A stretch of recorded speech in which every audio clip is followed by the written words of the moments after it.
Hello. Fine.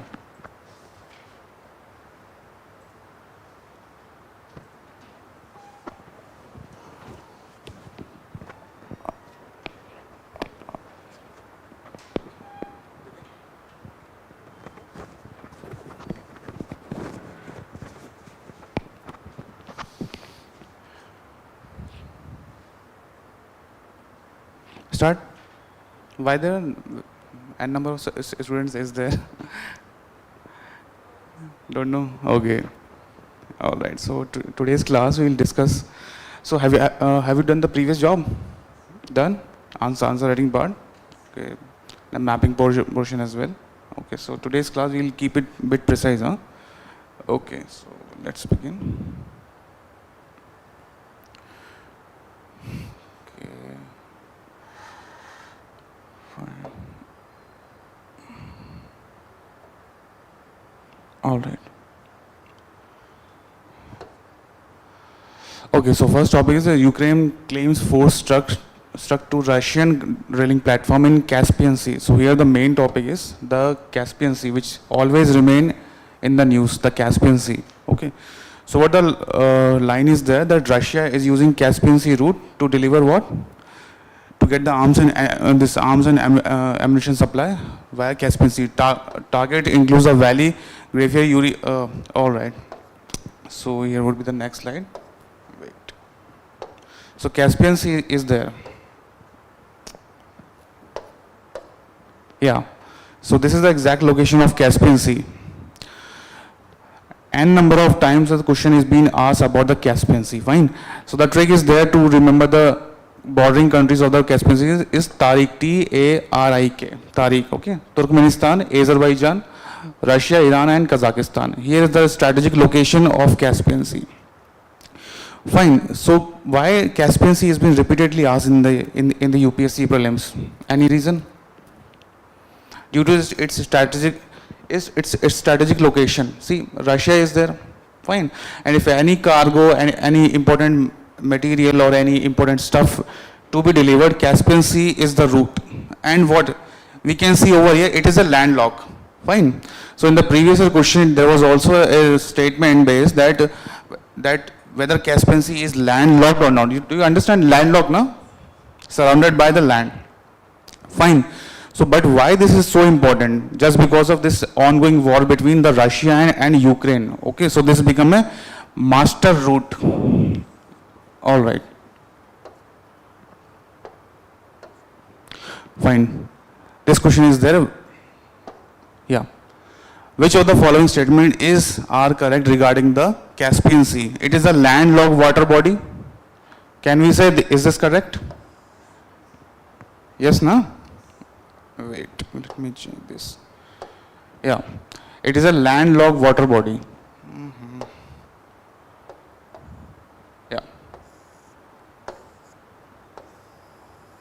Landlocked. So can we draw a map of Caspian Sea by bordering countries? What is the trick? T-A-R-I-K, Tarik. Okay, don't forget this trick. Okay, Tarik, T-A-R-I-K. Second statement we can see is that it is connected to the Black Sea through a canal. Is that statement true? No, because it's not connected through a canal. Fine. It is a landlocked and water body. It is connected to the Black Sea through water canal. No. It lies between Europe and Asia. Can we say it is true? Because in the last class we had discussed that Russia is the only country which falls in the Europe and Asia both. So Caspian Sea automatically falls under the Europe and Asia. Fine. So answer 1 and 3 will be the correct. Okay. Any doubt with regards to this? No, not at all. Fine. So Caspian Sea is being repeatedly asked in the previous year exams. Okay. Don't worry, I'll give you the PPT. Okay. Another level question, 2021. Which of the following seas are landlocked? See again, the same theme is being asked about the Caspian Sea. That which of the following seas are landlocked? Caspian Sea, we have seen it now. It is a landlocked. Aral Sea, Black Sea. See, even the option are the same. If we compare with the previous slide, RLC was being asked in the previous question. See, just a second, it is gone.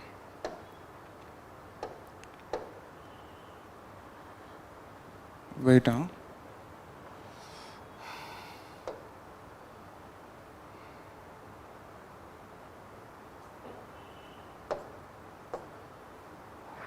Wait.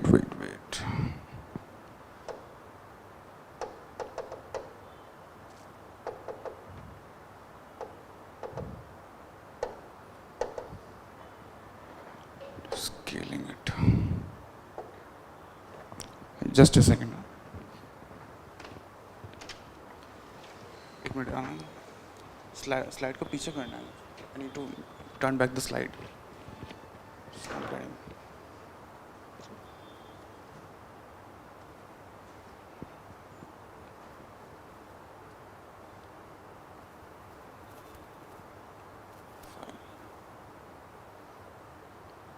That's it.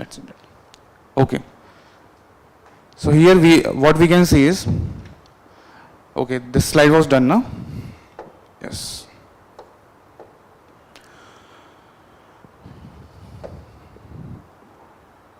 Yeah. Which of the following seas are landlocked? So here we can see Caspian Sea is a landlocked, Aral Sea and Black Sea. So Caspian Sea and Aral Sea, they both are the landlocked. Can you have you brought the atlas along with you? Can you mark where is the Aral Sea actually? Bought the atlas? No. Yes, of course, bring.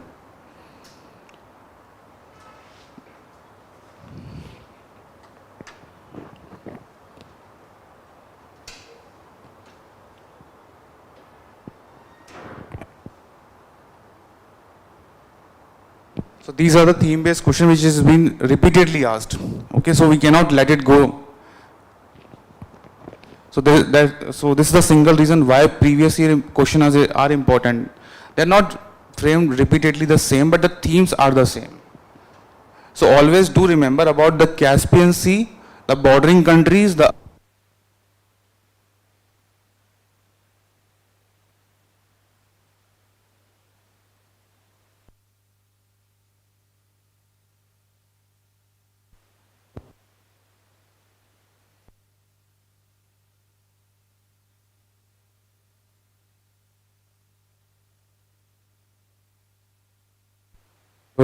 hello. Yeah.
Hello.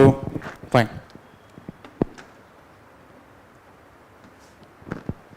So in the last class, we have also discussed this north-south transport corridor, okay, NSTC. And in the parallel with that, there was one more corridor, I2U2. How many member countries in the I2U2? 4. India, Israel, UAE and US. Very good. So this was also the strategic corridor. And for this, the importance of Trans-Caspian proposal is that to bypass Russia to connect China and Central Asia with Europe. So, can you see that why they are emphasizing to bypass Russia? Any idea?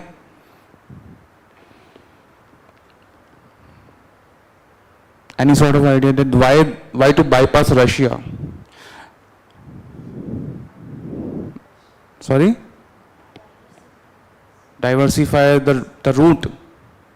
Yes, we can say that there is no such route which lies in the Central Asia and Europe in which Russia is being involved. Reason being, there can be the US influence over here to connect China and Central Asia with Europe.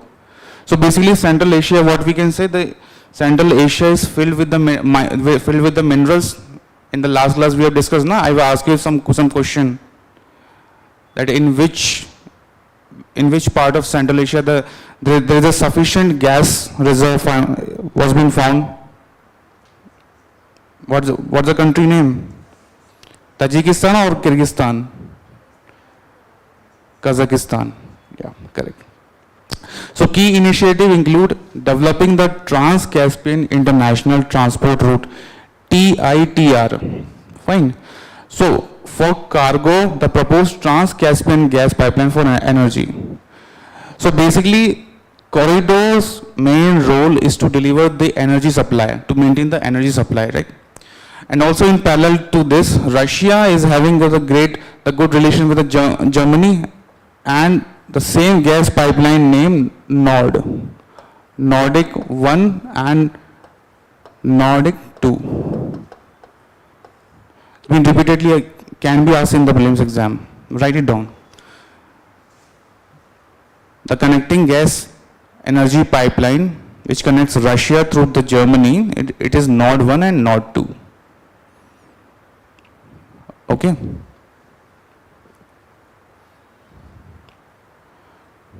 So basically this corridor is for cargo. The proposal Trans-Caspian Sea and for gas pipeline and for energy. And Trans-Caspian fiber optic cable. So if the questions comes like that, what is the utility of TITR? Can we mark cargo, number 1? Can we mark energy pipeline, gas pipeline? And can we mark Caspian fiber optical cable? It is, see, this optical cable will transfer the internet. Okay? This optical. So, any idea about that? How do we get this this internet connection? There are underwater cables passing through the oceans. Okay. So this is how we get this internet connectivity. I mean, there are so long process, but this is the basic, that if we get connection via this underwater cables. Okay. Do you know the project about the Starlink project proposed by the Elon Musk company? Starlink, note it down, it's not mentioned in the slide. Starlink. So basically, Starlink is a project which can deliver the direct internet to the home, just like the digital cable TV. The Dish TV and Airtel D2H. It is just like, what you have to do is just to install a kind of device at your home, and the satellite internet will be there. So that project is known as Starlink. I mean, multiple satellites will be launched in the space to use in internet. Fine. And this project is currently running, but the problem is that it is quite expensive, and the affordability factor is very low, and the speed of internet is a bit slow. because it is directly connected to the satellite, no? So that's why. So, so the main reason why Starlink was used, it can be used by the military purpose. Fine. Because the access to, if the data is directly coming through the satellite, it will be untraceable. Fine. Supported by the European Union, these initiatives to address the infrastructure gaps. Fine. So what makes Trans-Caspian proposal so important? Number one, Russia is not there. See, Russia, why they haven't included Russia? Because it's already having the surplus energy. And the utility factor, cargo, proposed Trans-Caspian gas pipeline and Caspian fiber optical cable. Fine. Any doubt in that? Okay. It's a kind of factual data, so we have to use it.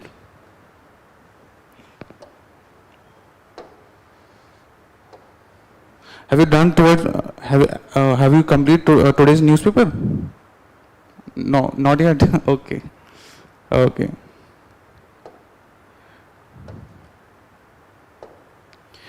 Okay, key proposals areas are Trans-Caspian Proposal Corridor, TITR, Middle Corridor. So it's basically a factual data which we have to memorize. A rail and maritime network. Rail and maritime. What does that mean? For example, the connectivity is diverse. It also includes the water route, the water plus land route. Fine?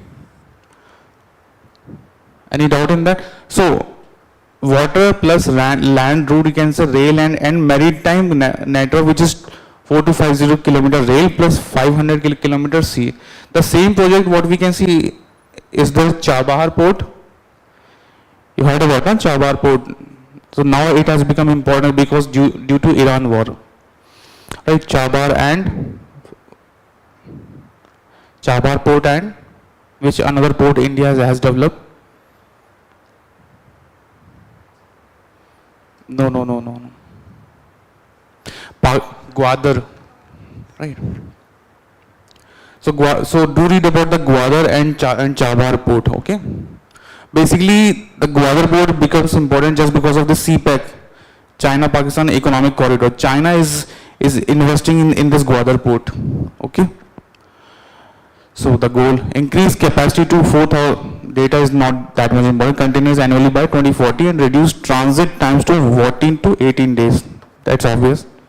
Key projects, port expansion in Kazakhstan, railway digitization and enhancing multimodal logistics.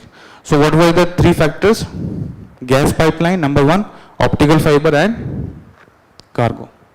Trans-Caspian gas pipeline, TCGP, a proposed subsea pipeline to transport natural gas from Turkmenistan and Kazakhstan. Basically, this proposal is to enhance the economy of the Central Asian countries because they are having the sufficient gas reserve, and this is the alternate energy route. Can we say that?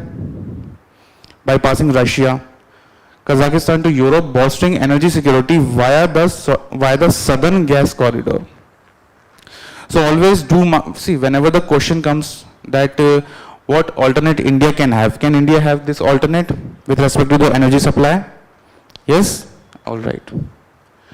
Digital Silkway, a project to build a 380 kilometer submarine fiber optic cable between Azerbaijan and Kazakhstan, connecting Europe and Asia with 400 terabyte capacity. So basically, it also includes the digitization step. How? Because there will be an optical fiber cable which will be held throughout our Central Asia, is Azerbaijan and Kazakhstan. So do map the entire Central Asia, where is this Azerbaijan, this Kazakhstan and Kyrgyzstan. Question can be arrange the countries from north to south or east to west. Fine. And is there any Central Asian country India shares the border with? Any idea? Yes, Afghanistan. Yes. But typically, what is that? But the bordering country of our in this Afghanistan, na, the main area falls in the POK. For example, I'll show you the map over here. See,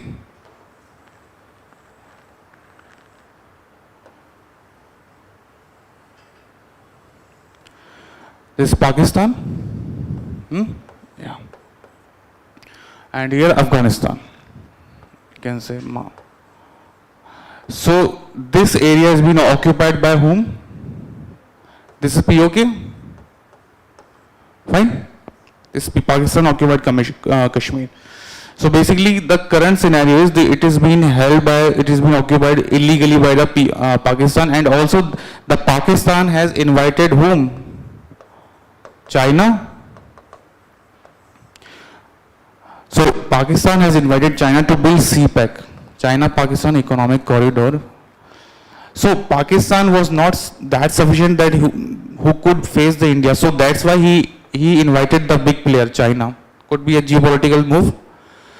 So here, the POK, which we consider that it is our part. So here it is bordering with the Afghanistan. Fine. This is the border with many students, or many we often mistake that Afghanistan border is not being shared by the India, but that's not true. We have a border with Afghanistan. Fine. Okay. All right.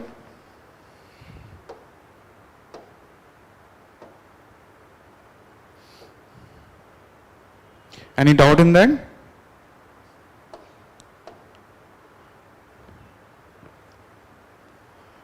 Okay.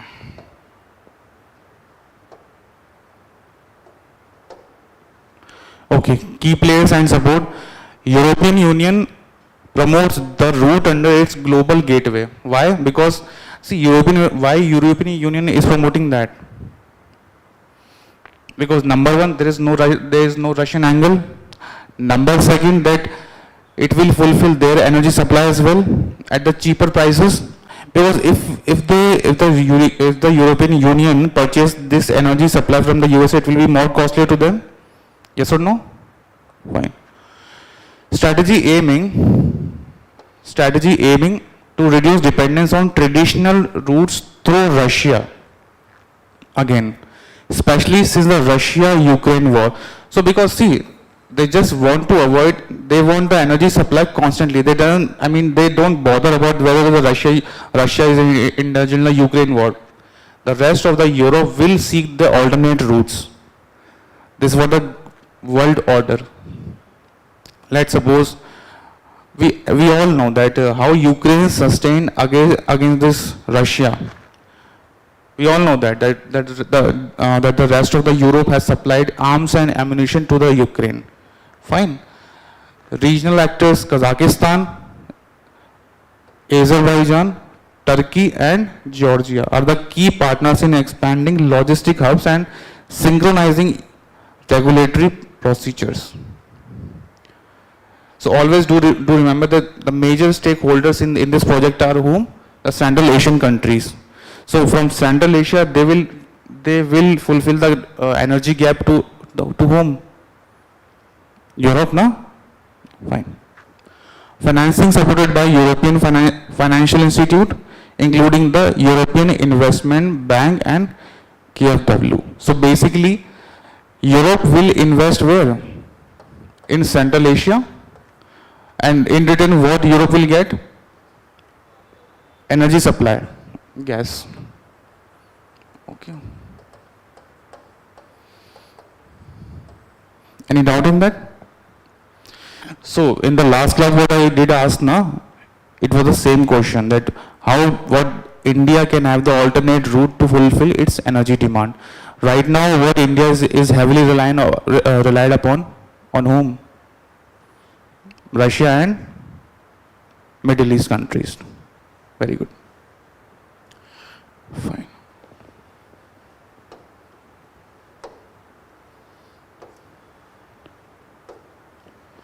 So here, this is the route map of this project. This is the map I have attached.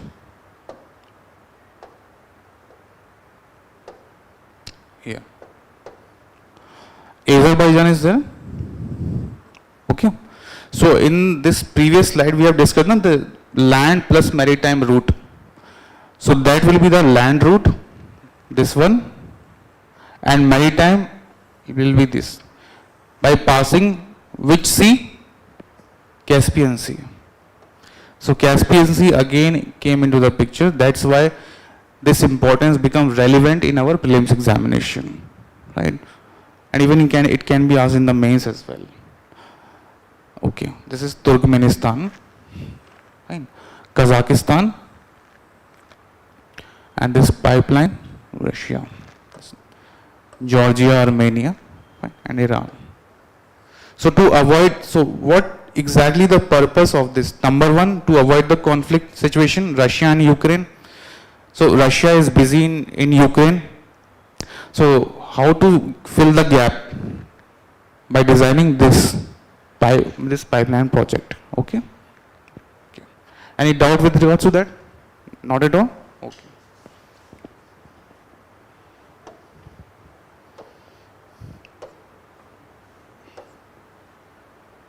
So this is a bit clear map. So from there, this pipeline will further complete its project from there to here. Istanbul and this Bulgaria and Hungary, Budapest. Fine, I'll give you the map of this. Fine.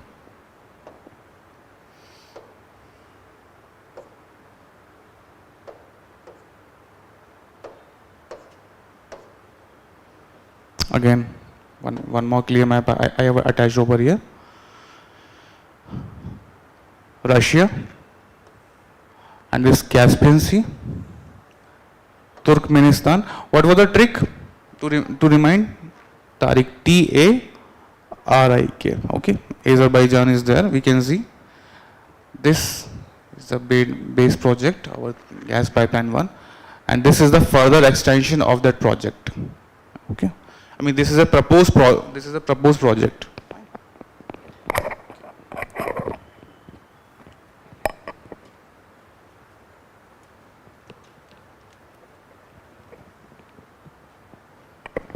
All right, let's move further ahead.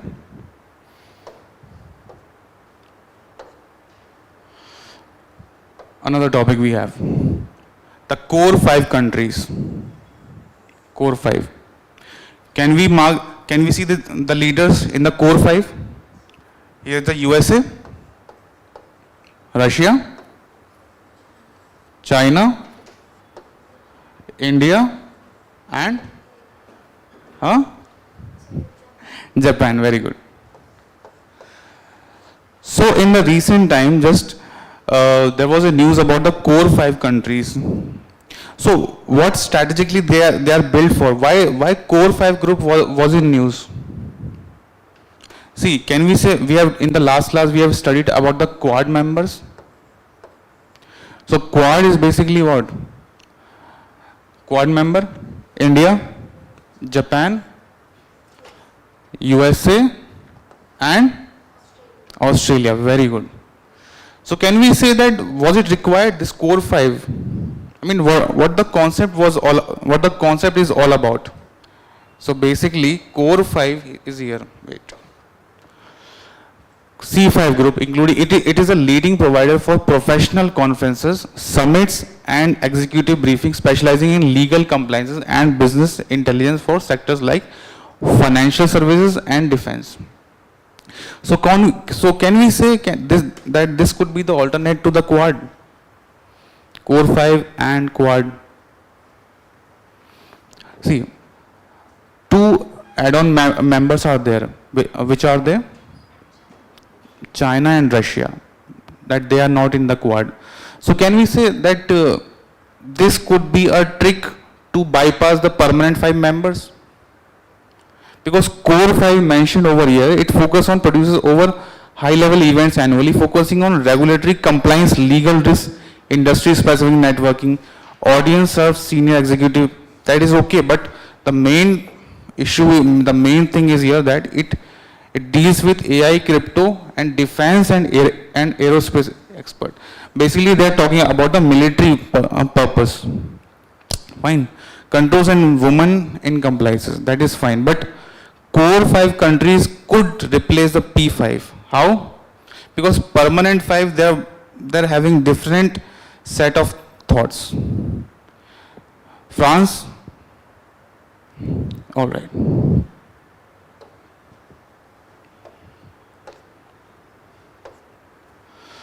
Donald Trump has C5 group with India, China, Russia, excludes Europe. What's on the platter? Basically, the entire Europe is in the shock that how the C5 countries could exclude Europe. Reason being that USA wants its dominance in the South Asia as well. So this could be the reason that why the C5 group is being formed. But rather creating this group couldn't that will be a solution to strengthening the Quad members. When the point is there here that we had already Quad, fine. Then what was the point to form this another organization, this C5? Sorry? To strengthen the military and economic cooperation between those countries. Yes, no? The main angle is here, they have excluded the Europe entirely. And excluding the Europe means what?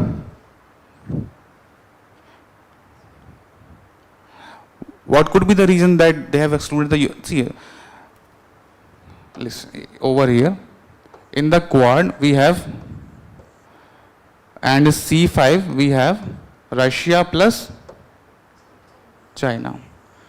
So these two are the big players in the Southern Asia, including India as well. So the USA wants to create the another dominance via C5 by excluding Europe to maintain the global order, right? The US administration is exploring new global power arrangements, potentially forming a core 5 group, including China and Russia. So the significance of this group could be to create a dominance in South Asia. Okay.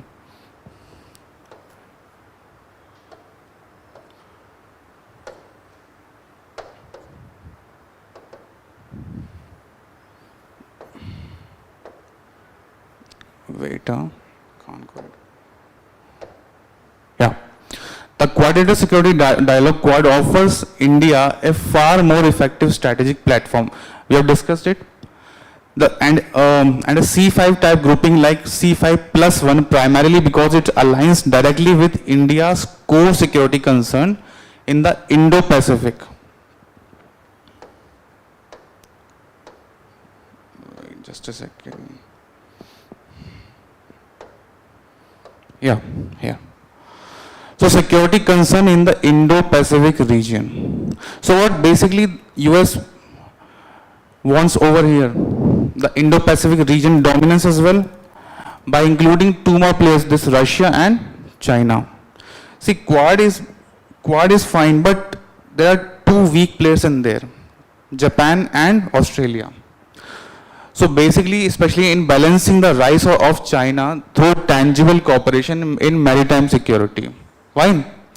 Technology and supply chains. So these are the key aspects which can be expected from the C5 members, which Quad has failed. Reason being that they have two weak members, this Japan and Australia. In contrast, while C5 provides opportunities in connectivity and energy engagement with the Central Asia, it's important to remain limited due to geographical constraint, particularly lack of direct access via Pakistan and weaker institution and military coordination. Thus, the Quad functions as a practical power-oriented mechanism where the C5 remains more aspirational and regionally constrained, advancing India's strategic interests. What we can conclude over here, that adding two more players, Russia and China, it can create more dominance in the Indo-Pacific region and the cooperation in maritime security, because see, Russia having the energy supply plus land mass plus population, and India and China, these both countries contains the maximum population in South Asian countries. Can we say that? So this could be the reason that why the C5 is being formed by surpassing the Europe. So the question can become that then can Europe be a part of the C5 member? No, core 5. Okay, so we can expect a question in the upcoming prelims exam that the C5 group is sometimes mentioned in the news. So what are those members, and the statement can be given that what cooperation can be provided over there. Fine. So do write in the copy the C5 group and its members.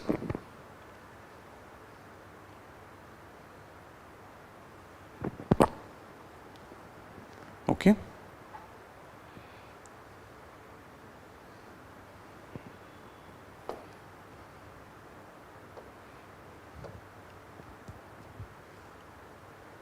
What are other important organizations apart from the C5? Quad and any idea?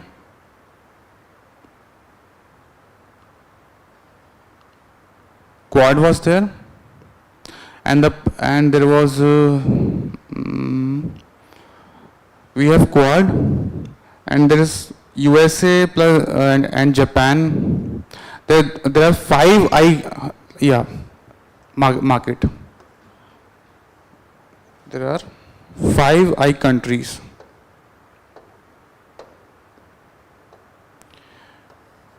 This 5 countries. 5 This is also a group which includes Europe, USA. Not Europe, USA and South Asia. Okay. Apart from the Quad, where what alliance we do have in which the US dominance is there? SCO? No. Shanghai Cooperation? No. Okay. And in the previous class we had discussed about the organization, no? SCO and what other there was? SARC. BRICS, we did mention about the BRICS? No, okay.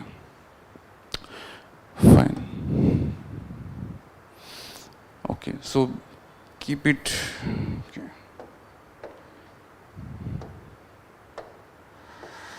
Yeah.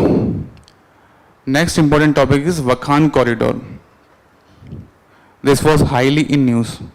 So Wakhan corridor, again, if we draw the map of India, we can mark it over here.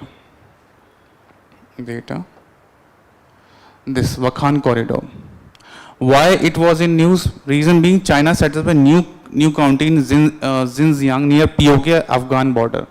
We all know that India shares a border with Afghanistan. We just discussed a couple of seconds ago.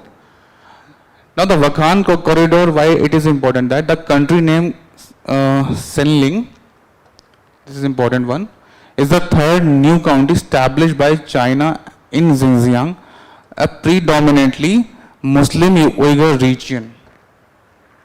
This Muslim Uyghur region was in news from since past 2 to 3 years. Reason being, because in China there was a issue of Uyghur Muslims. Uyghur Muslims were prosecuted in China. Okay. Specifically, they were targeting their ethnicity based on their religion. So China is what? Is it a dictatorship country? It is a is it a communist or dictator? Communist, fine. So the issue of this Uyghur Muslim was it was highly in news. Reason being, they were being prosecuted. The country name Sealing, and the reason being why they are targeting this Wakhan corridor. Wait, I'll attach the map. So China has created a new county called Senling. Yeah. Senling County in the Xinjiang region located near Pakistan occupied Kashmir and the Wakhan corridor bordering Afghanistan. The move is aimed at strengthening border control and preventing this infiltration of Uyghur militants. So, have you heard about this Uyghur Muslim issue? Any idea? Any sort of idea about Uyghur Muslim issue? See, there was this Uyghur Muslims they were residing in China, but they had been prosecuted. Reason being due to their religion, and China did not allow any religion to prevail. Fine. So this was the main issue. Reason. Now China wants that they just want to kick out this Uyghur Muslim permanently. What could be the solution? I mean, China is not having the special land for them. So, sorry. China. In the ancient time itself, they were already residing there, because I mean they are not they are the followers of Islam basically. They are Muslims obviously, but they have features like Asian features they are having. So typically they are not like, I mean, they are the citizens of China itself, but they have converted into Islam. Fine. They have adopted Islam while also improving governance in the sensitive frontiers. So the main important thing is Wakhan corridor, where they are strategically located. Wakhan corridor. I'll show you.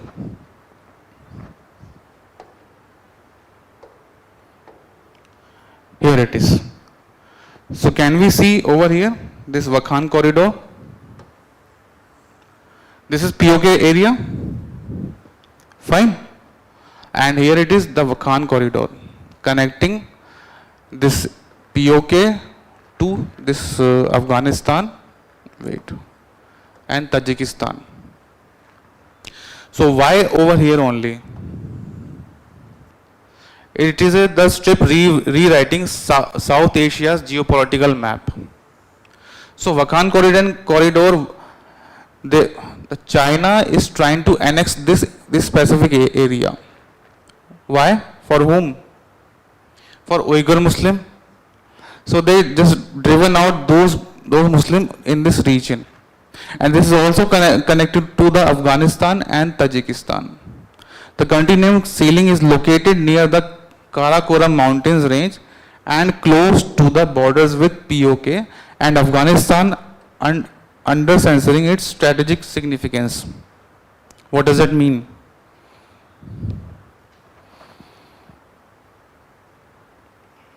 Any idea? Yeah.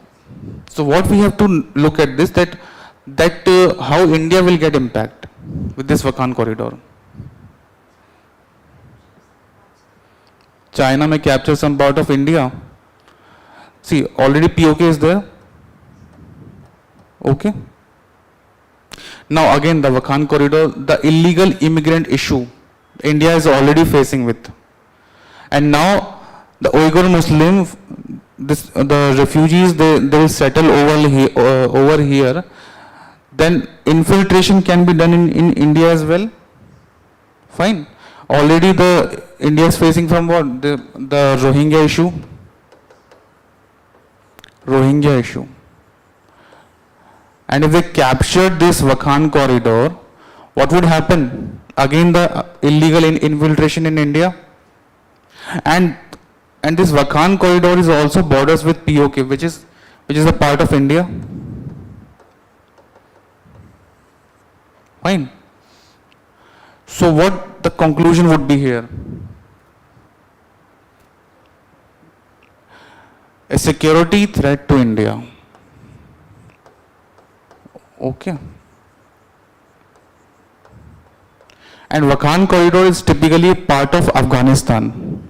This Wakhan corridor, okay, connecting China and this Turkmenistan. Let's see another map. Here it is.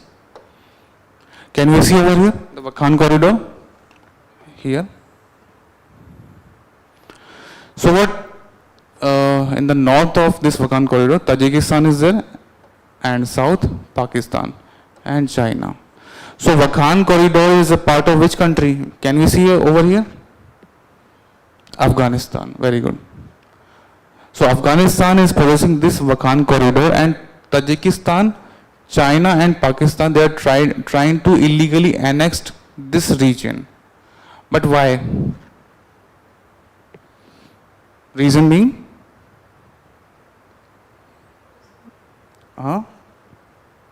Any idea?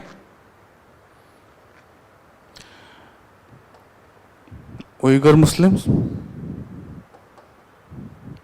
So basically China is trying to create a buffer state. Okay, buffer state. Where? Here only. You know what the buffer state is? No? The land between? Region between the two land. Okay, we can say the buffer state. See, the buffer state works as a shock absorber. Shock absorber. How? Because China will settle over here the Uyghur Muslims. Fine. Over here, and by annexing whose land? Afghanistan. Taking in control with this Tajikistan and Pakistan. So by observing over here, we can see this simple strip is already falling within Tajikistan and Pakistan border. So what if in case if they cut with over here, the entire strip will fall where? Between this tri-junction, Tajikistan, Pakistan and China.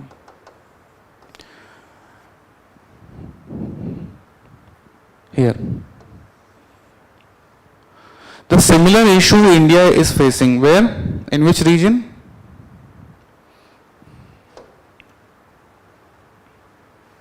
Similar issue India is facing.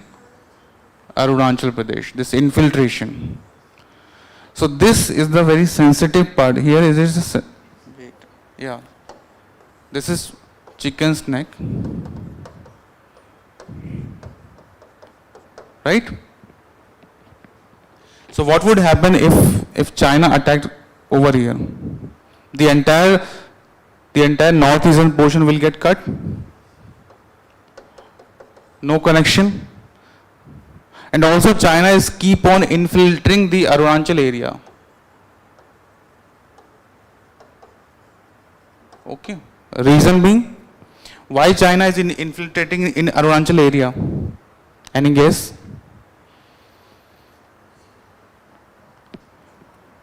China is, sorry. Okay. And see, China always infiltrate by citing that this was our historical land. And we still have a right on this. Is that true? Could it be true? Just because the Arunachalis having similar facial features like Chinese, some sort of, but that doesn't mean that this was a historical land of China. But why China bothers about this? Why China is showing this aggressive policy to capture some portion of Arunachal? Even they have built some villages nearby the Arunachal border. You must have heard about it, no? But why? Why would China do this? Why the Chinese expansionist policy is infiltrating this Arunachal? Simple as that. natural resources. Whenever a country tends to annex the other country, it's all about the natural resources, the interest of that country. Fine. And also, if the China gains access over here, it can simply build a maritime route to the Bay of Bengal directly, the trade route. So China also creates turbulence in the South China Sea. So, and it shows that, and China always claims that I have a sole right on South China Sea. Because that area is filled with what? Minerals. The South China Sea. Okay. Okay, write down some map based questions. Number 1, Strait of Malacca.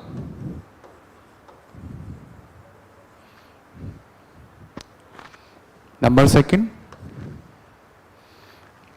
Park Strait. Number 3, Malay Peninsula. Okay. So these are the strategic locations. Okay. And this contributes toward the trade route.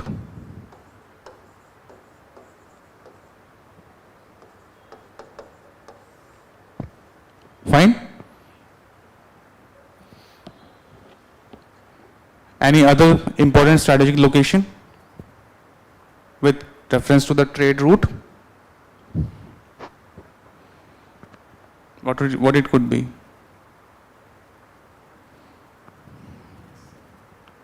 Red Sea, Suez Canal. Yeah, Suez Canal can be there, but that is in the northeastern, no? Sorry, that is in the Middle East, no? Yeah, Bab al Mandeb, Strait of Malay Peninsula, Park Strait, fine. Okay. Okay, so these are the important some trade routes, which, fine. Okay. Tomorrow just draw a map of these. Huh? Fine. Okay. Fine. So again, this Wakhan corridor is done, no? Any doubt in that? Not at all? Fine. Fine.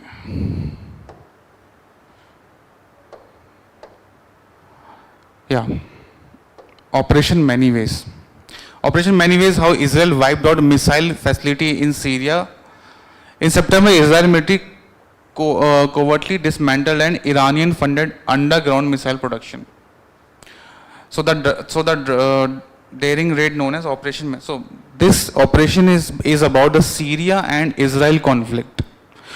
Can we know that why there is a constant disruption in Syria? There's always disturbance area in the Syrian region. Why is Syria suffering from civil war? Any idea? Why there is a constant disturbance in Syrian region? Because Syria is always in news. Do the Syria have any sort of government? Bashar al-Assad? The Syrian government, okay, let's discuss this topic in shorter way. Syria becomes a battleground of USA and any idea? USA versus Russia. So these two superpowers are fighting in Russia. Russia wants that I want to topple the Syrian government and want Bashar al-Assad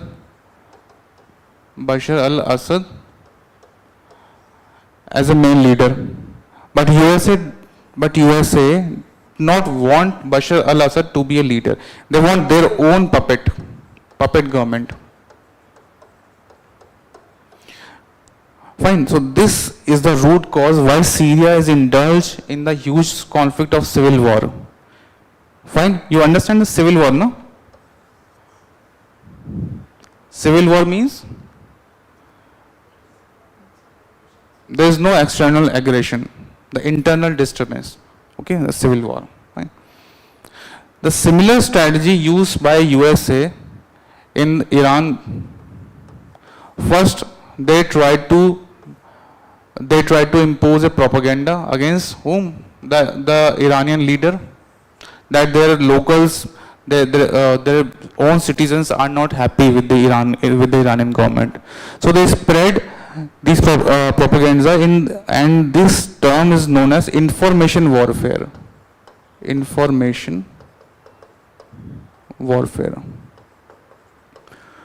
And as we can see, the Iran is also doing the same. They are creating the memes of this US President Donald Trump.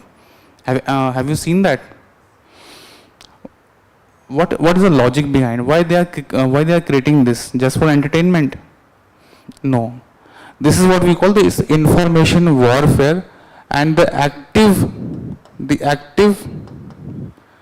repulsion techniques, just to boost the morale of the country, that we are not afraid of the external power. Fine. So the mention of Hezbollah is also again the military, this militia group, just like the Hamas.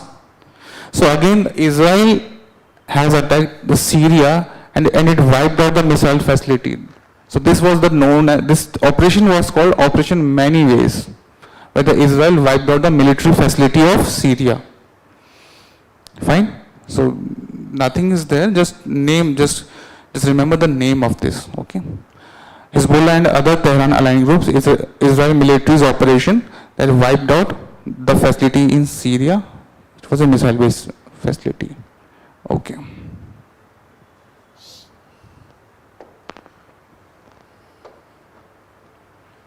Okay.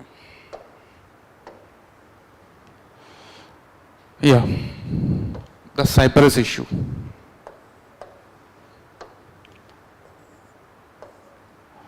Cyprus.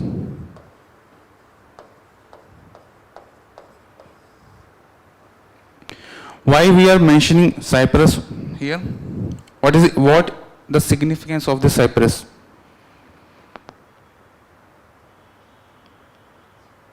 Basically, can we consider this as an island, Cyprus? And how India's interest is connected with the Cyprus? Any guess?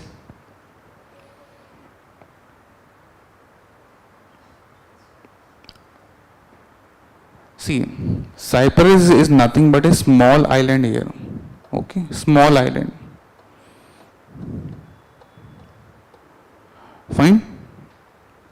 But how it is attached with India's interest? The point is here that India, okay, let me tell you a story. India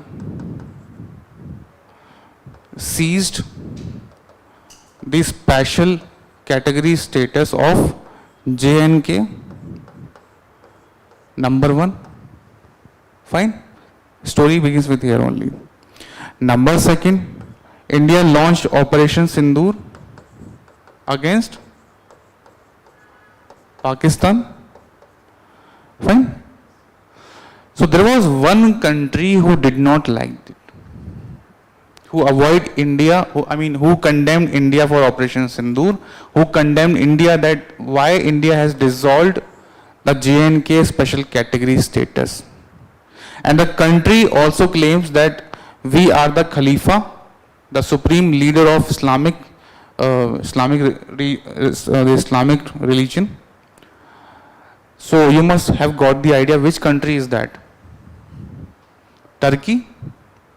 There it is. So Turkey, they constantly condemn India for its action. condemned India for their action. And in response, what India did?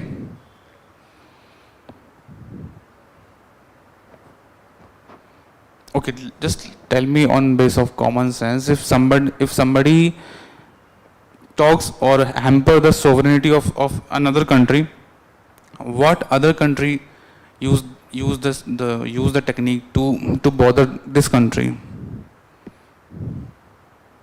What reply should be given? Because Turkey is constantly condemning India's that why India intervened in J&K, and India cited that this is our internal matter, who you are. So in response, India raised the similar pain term with regard to the Cyprus. Turkey claims that Cyprus belongs to us. Okay. So again, India raised the issue of Cyprus, and the Indian Prime Minister visited Cyprus. Fine. So visiting the Cyprus means this is a strong message sent to the Turkey that we recognize Cyprus. There are n number of countries who still have not given recognition to this island. Reason being? What could be the reason that they haven't given recognition to this? Any idea? Because it is historically claimed by Turkey. Turkey always says that don't give recognition to the Cyprus, it belongs to us. This is the sole reason why Turkey condemned its action, that why Prime Minister Modi visited Cyprus without my permission. And further, if we go into deeper, Cyprus has, Cyprus, see, this is the smallest island. This is northern Cyprus. This is eastern. This is, fine. Northern Cyprus and southern Cyprus. You can see over here. So the population of Cyprus in the northern area, it is basically the Muslims. And in southern Cyprus, basically they are Christians. So Turkey claims the northern Cyprus. And this Christian majority, Turkey always says that use the referendum. That whether they want to, whether they want a separate country or not. You understand what referendum is? Opinion of people. So over here, Turkey directly claims that the northern Cyprus is ours. And with regard to this Christian community, they want referendum. They always term the coin referendum. Fine.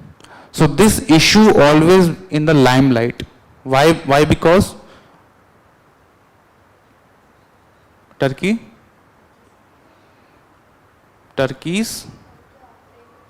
claiming that Cyprus. Okay, done.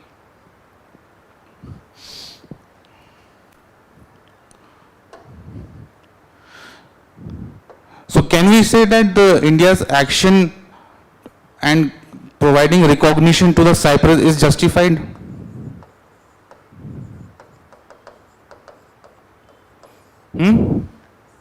Yes, India should do that. And in 1974, Turkey invaded some portion of Cyprus. Turkey claims Turkey invaded, okay, some part of Cyprus. So this area over here we can see, this is the annexure, this is the annexed part, and the remaining area where the Christian community lives. So Turkey is claiming that I want the entire Cyprus island. Fine. So here we go. Any doubt with regards to that? So also mark the border countries. It could be the good question for the mapping purpose as well. Syria in the east, Lebanon, Turkey to the north, Greece and Israel and Jordan. Fine. Any doubt?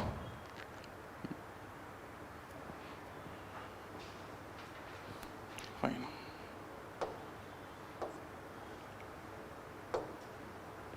India has increasingly raised the Cyprus issue as subtle the diplomatic counter to the Turkey, especially when Turkey internationalized the Kashmir issue.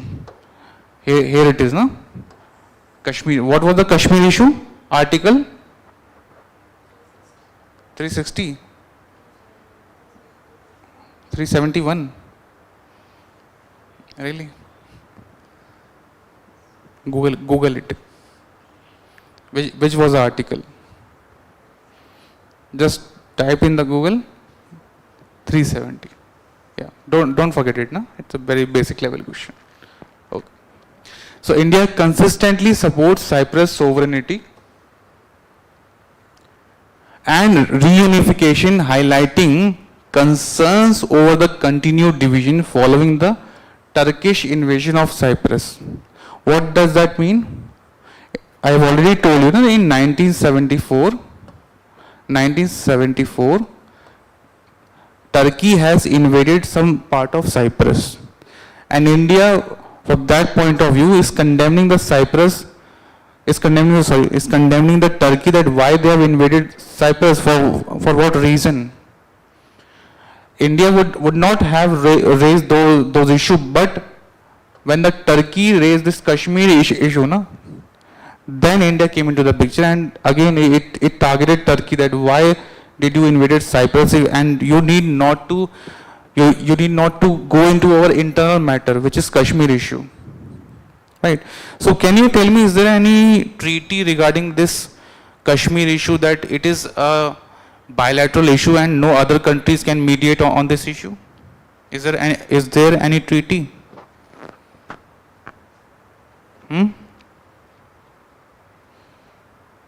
Google it again. Is there any treaty between India and Pakistan that no other country can mediate on it? Reason being, because in the recent time that Donald Trump has put his hand that I will mediate on this issue, on this Kashmir issue. So India strongly replied to the America that this is our bilateral issue, and India and Pakistan will resolve it out, not the other third party. Fine. Yes. Shimla Agreement. Very good. Yeah. So in Shimla Agreement, it is clearly written that.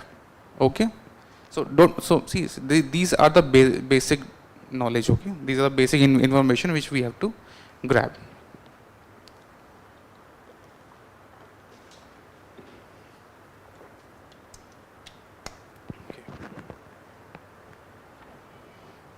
Article, which was the article 370. So what is this special category status? Why Kashmir sustained this special category status for years? Any idea? And how this special category status is given? Look, special category status, SCS. What are the parameters if a state fall under this category?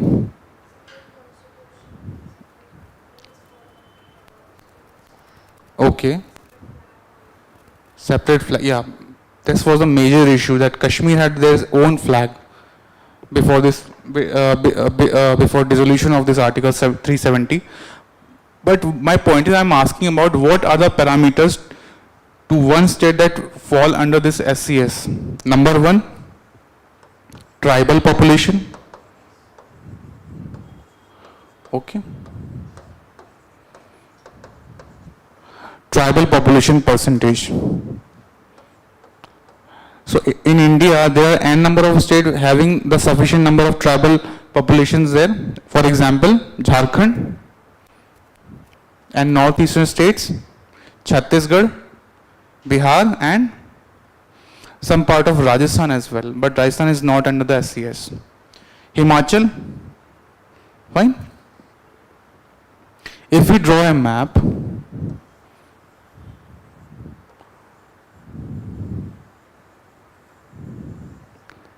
here's the map. If we draw it here, so can we mark what are the areas in which tribal population prevails? Yes, number one, Himachal.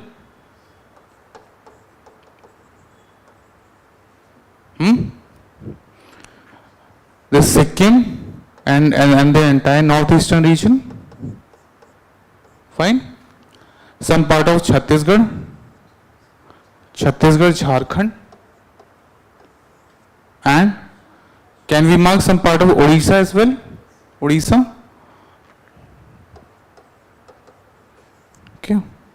And some part of Rajasthan, the western Rajasthan, Jaisalmer area. And Gujarat, no. And some southern state, Tamil Nadu, and some Kerala. We can say that there are some sort of tribal population prevails over here. And another Andaman and Nicobar island. Okay. And if we particularly talk about this Andaman and Nicobar island, there is one more island, is the North Sentinelese island. North Sentinel. Write a question in the copy. Trace the location of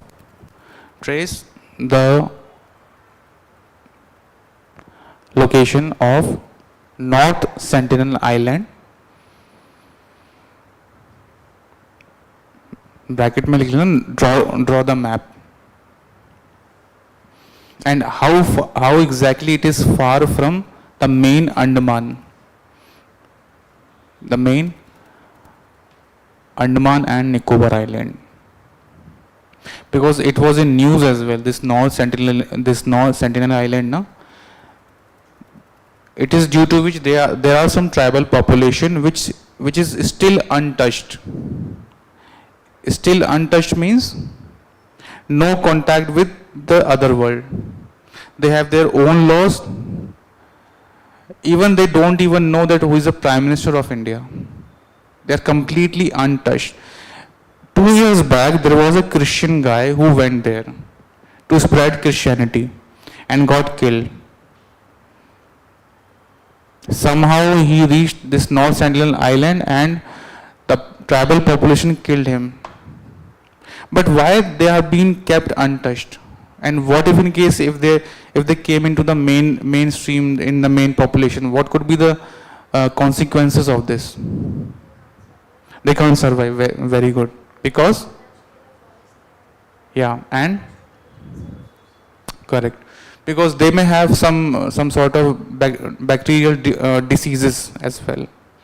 So this could be the sole reason why the government has kept it untouched tribe, right?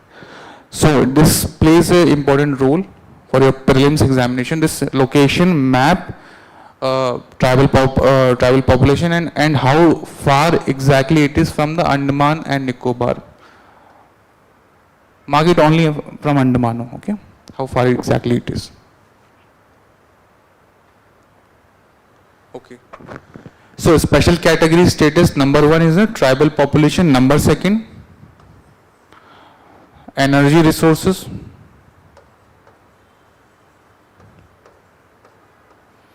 okay, number 3, remote areas, 4th, literacy rate. Okay, so these are the main key parameters how a state is being categorized as a special category status. Fine. Energy resources or the natural resources, for example, the accessibility,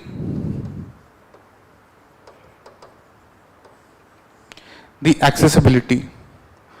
You understand what accessibility means? Access to the routes and connectivity as well.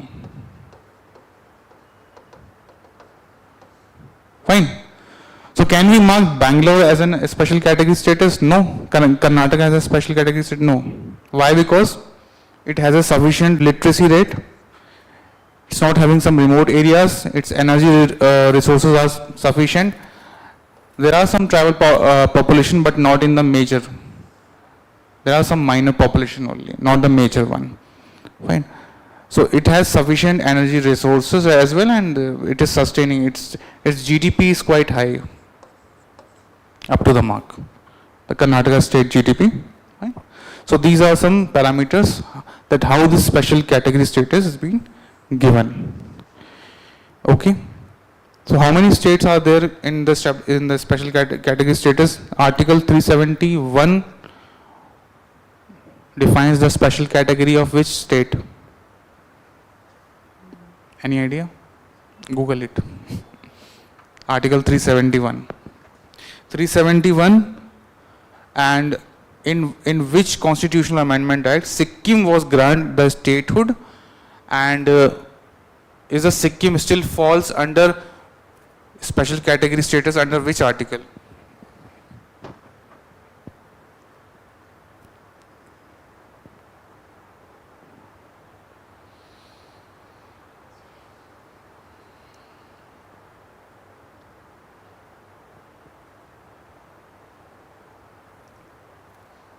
Tell me, under which article Nagalands fall? Is it 371? Yeah, that's the answer. Why Nagalands having the special category status? Nagas population and yeah, the accessibility, the connectivity with the mainland India is quite difficult, no?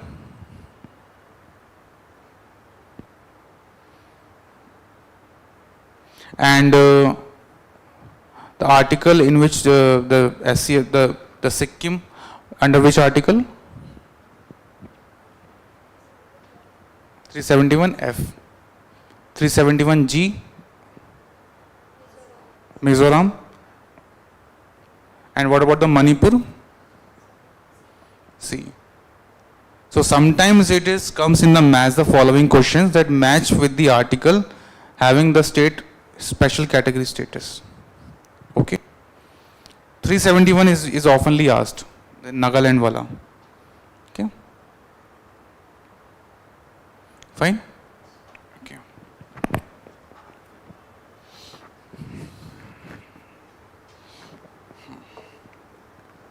So again, come back to this Cyprus part.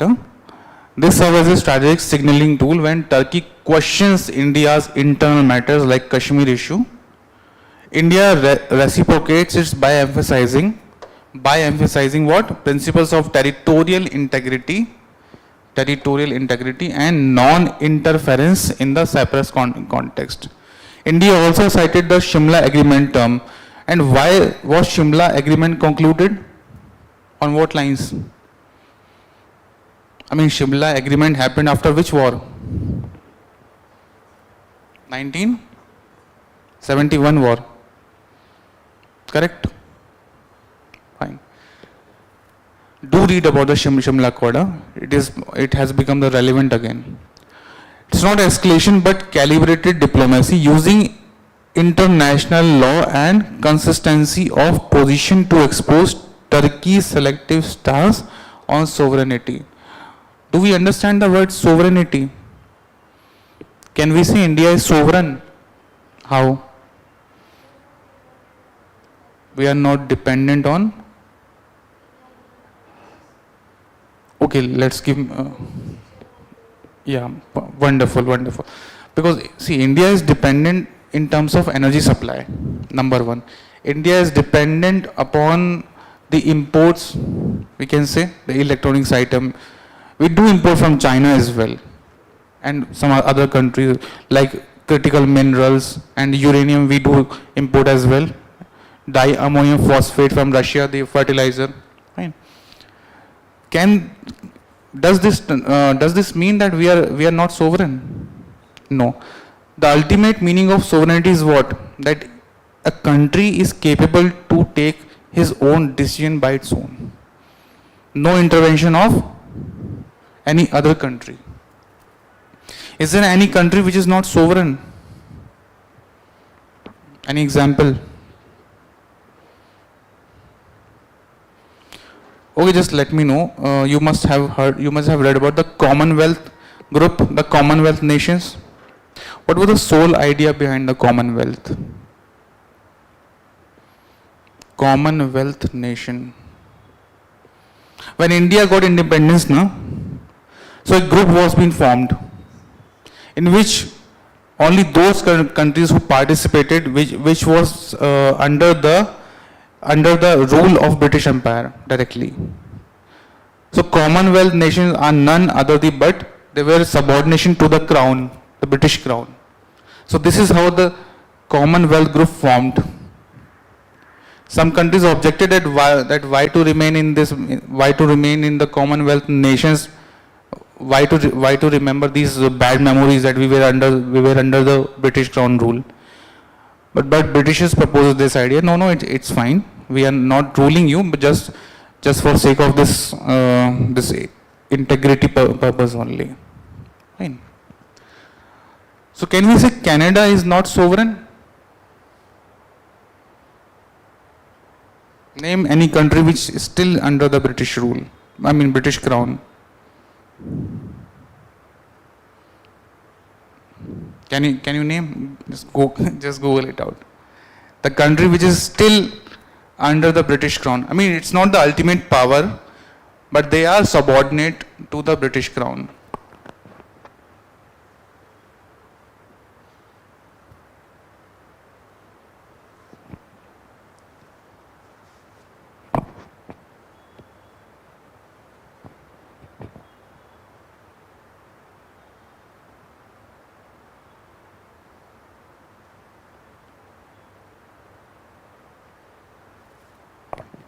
Got the answer?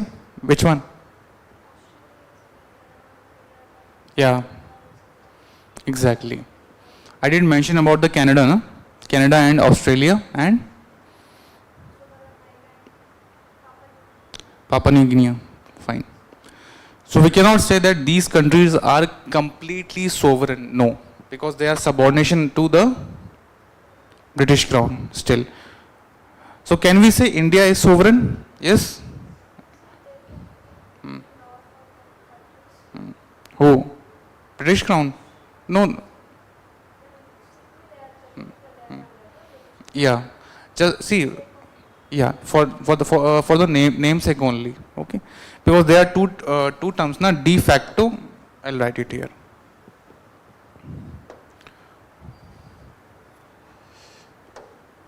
There are two terms. De facto and de jure. Okay. So de facto, which means the fact, the actual power holder. Okay. And de jure means nominal, like president, not holding the actual power.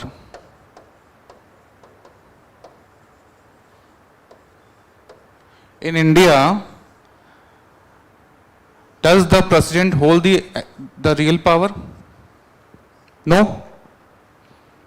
Unlike de facto, Prime Minister falls in this. Okay. So can we say the Prime Minister is a de facto ruler? And the de jure ruler is whom? The President. Just to sign the bills only. Not having too much of power as comparatively with the Prime Minister. So we can say that de jure, the crown is de jure ruler. Fine? Note it down, this de facto and de jure. You must have read up this in the polity, no? Right. If any country is subordination to the crown, that is, the crown is de jure, not de facto. Okay.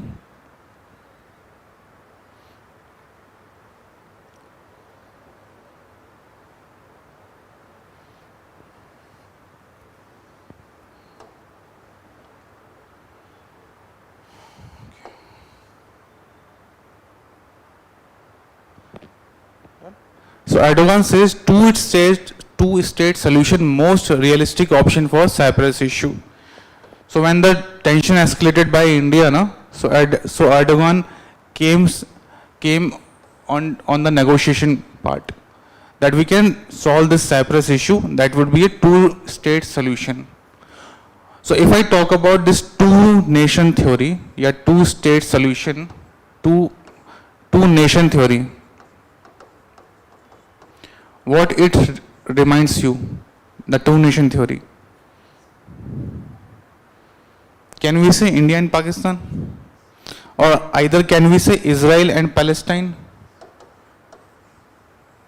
In the last class we had discussed about this Palestine issue, na? So as per you, what do you think, who is right at their place? Palestine or Israel? Who annexed actually?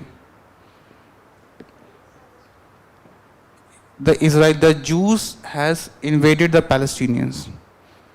Can we say that? And the major population in the Palestine were Muslims. And the Israelis' major population is of which religion? Jews. Okay. So gradually they migrated from Germany to Palestine, and gradually they invaded the entire Palestine and named it as an Israel. If you still look at the Google map, na, Israel and Palestine, these both locations are just one place. Okay. So Cyprus issue has now got over. The Erdogan coined the two-state solution, the most realistic option for the Cyprus issue. So do we know that about the Cyprus issue? No? If the question comes in the prelims examination based on map and the issue and the okay, done, fine. Another one, UK to hold off on deal ceding Chagos Island, Chagos Island and amid US opposition. In the last class we have discussed about the island named Diego Garcia, right? Where is that exactly? Around here? Okay. So how the UK has created its dominance since the ancient times? How an island nation could control a populated country like India?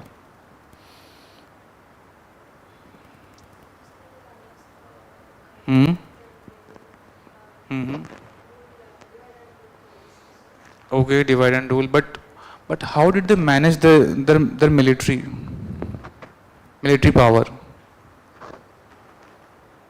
What was the main reason why Mughal Empire declined? Weak ruler. Yeah, okay, we can say weak rulers. There is a point, and what could be the other aspects?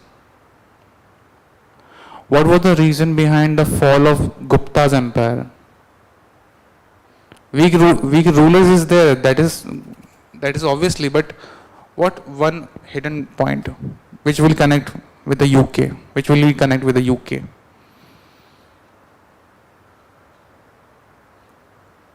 How did British got control? I mean, for example, we can say the revolt of 1857, how British is capable to subjugate that rebellion. Their military deployment, their training to their soldiers, and the most important is the island. Because in Indian Ocean, still the UK has their dominance via these islands, these Diego Garcia. So naval superiority defines the actual military power. Why? Because by deploying the military over here, you can directly have an access to the Indian ports.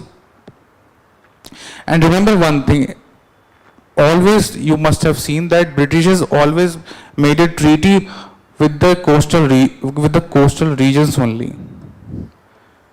They were not interested in the mainland India, these landlocked region like this Maratha power and so on.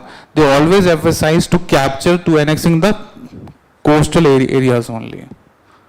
This was a single reason why they were capable to subjugate 1857 revolt. Okay. Again, you get a hold of and deal ceding Chagos Island amid US opposition. So the US is opposing UK in the dealing of this Chagos archipelago or Chagos Island. Tell me where the exact location of Chagos archipelago. Where is that? Yeah. Left east to the Mauritius or west to the Mauritius or south to the Mauritius.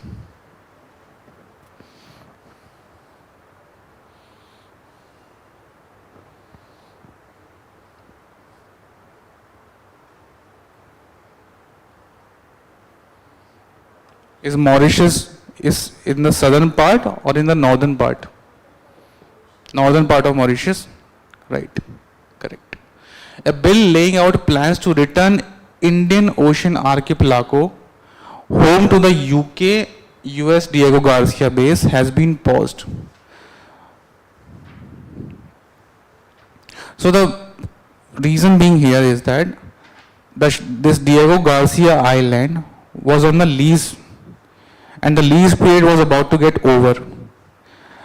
The UK is setting aside a bill to return Chagos Island to the Mauritius. So here we can see Diego Garcia Island belongs actually to whom? Mauritius. So it was on lease period. Okay. Amid a lack of support from United States, President Donald Trump, as Mauritius was to spare no effort to reclaim the archipelago. So what USA is actually trying to convey, that he's telling Mauritius that why you are not taking it back from the UK. So what benefit could Donald Trump get from this deal? Why USA is emphasizing Mauritius?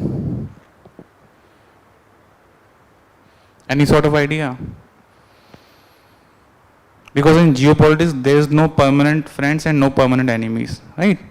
So why UK is emphasizing no, you don't give, don't just try to get back your own land from the UK. It is just because USA wants to deal with Mauritius, a fresh deal in which USA will have a lease period of what? Diego Garcia. So that's the reason why he's still the USA is using this Diego Garcia unofficially, but on papers the lease period is with the UK part.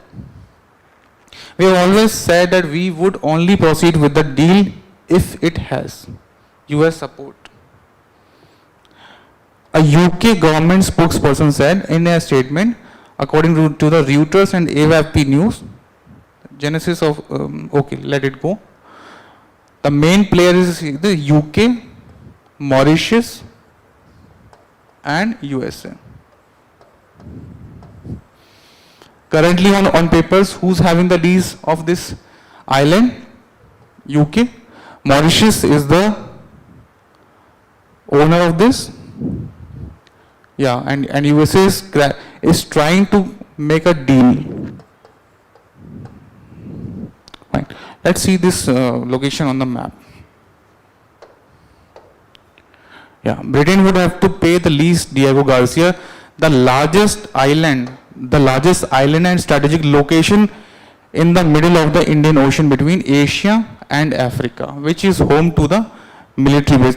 So why they are why they're emphasizing on this deal? What is the strategic importance of this Diego Garcia?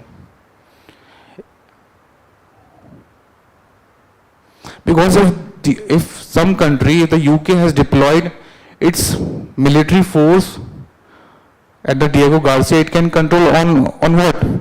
In which region? Indian Ocean, and also can keep a check on Asia and Africa. Okay, so the mobility will get rise. Mobility of armed forces, armed or naval forces will be high. Okay, which is home to the military base. A 99-year lease preserve US operation there. But Trump opposed the move, calling it an act of stupidity in January.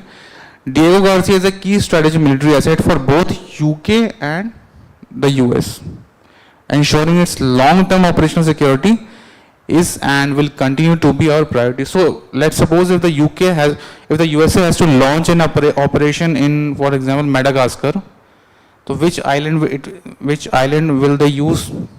Obviously, Diego Garcia.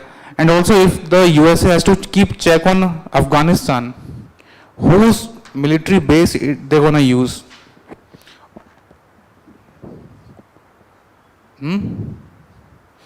Let's suppose. Have you ever thought that why the US always supports Pakistan? Ever wonder? Reason being here.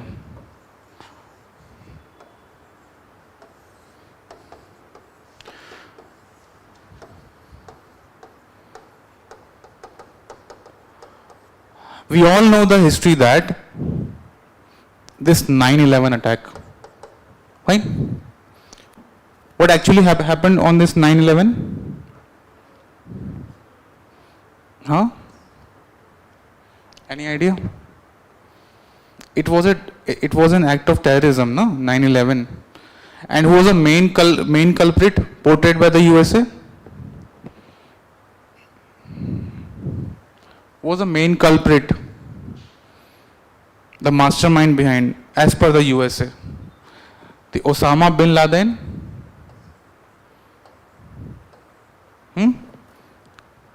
You know the story?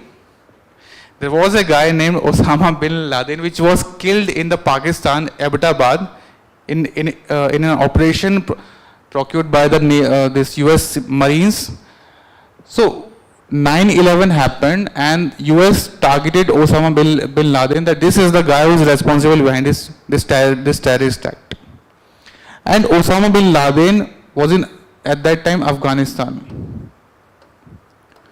So USA tell Afghanistan that hand over this Osama to us. This is a mastermind behind, and every country has right to defend itself. So USA simply asked Afghanistan, give Osama to us. Afghanistan refused. No, we will not. And the US warned Afghanistan that we will launch a full-fledged military operation in Afghanistan. Do you know that? Yeah. So US military deployed in Afghanistan, but after the long years of duration, they could not capture Afghanistan. They could not bomb it, and they could not capture the Osama as well. Reason being, number one, this Afghanistan is called the graveyards of the empire. Russia has also deployed its military action happened in Afghanistan, but nothing happened. But they could not annex the Afghanistan. Reason being the difficult terrain, and the militias are expert in guerrilla warfare. Fine. So Osama was not handed over to USA. USA launched a full-fledged military operation in Afghanistan, and later on what happened? Years of expenditure, military expenses they have done, but where the Osama was found? In the Pakistan. But the point over here is why USA shows too much of interest in Pakistan, because whenever USA has to launch a military operation, let's suppose their fighter jets come, how will they get refuel?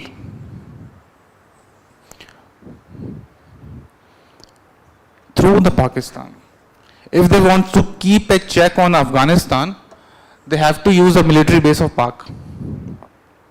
Fine. Similar with India, the same offer came to India from the US president that can we use your military base, but India being a sovereign country, they did not allow it. So India refused that no, just to keep a check on Afghanistan, we cannot let you use our military bases. So this could be the reason why US has more influence on Pakistan. Again, okay, got this Diego Garcia idea, na? Fine. 11:30. Have a break.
Audible.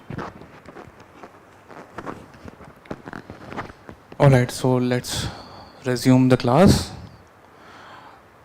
We have done with this Diego Garcia, no? Fine, no? Any doubt with this regard? Not at all? Fine. So can you observe this lease period is, do you think that 99 lease period is justified? Is there any other country who gave their land on a lease for 99 years again? To whom? In the last class we had discussed, no, that there is one country who has massively invested in another country to building their port which they never needed. What's the country name? Sri Lanka. Very good. And the investor was China. Okay. Yeah. Because it is linked with the chain, the string of pearls. It was a question asked in the recent time in the prelims examination. So this strategy, what China is doing, that make a heavily investment in certain country, and that particular country is unable to repay to the China and then annex its land. Fine. Okay. So this is the photo of Chagos Archipelago, this Diego Garcia, and the site of major US military. So can we see that? This is what? And this is the military bases you can see over here. Fine. This is a captured picture. This largest island in the Chagos Archipelago. Okay. How many island group is there in Andaman and Nicobar? Any idea? Little Andaman, Northern Andaman, Car Nicobar. Open the map. Because several times the question has been asked, na, that on this 10-degree channel, right? So this is how it creates its importance, strategic importance.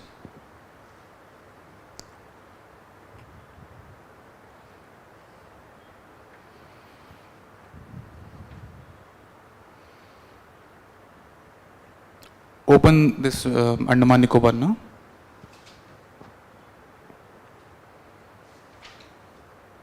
Or better open in your cell phones if it is comfortable. It is a group of island.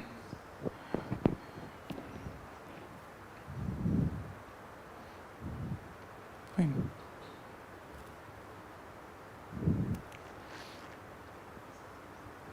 $72? 572. Okay. All are not important. This 10-degree channel, Indira Point, Little Andaman, these are important, and North Sentinel Island, the most important, it is going to be this year. Okay? Fine.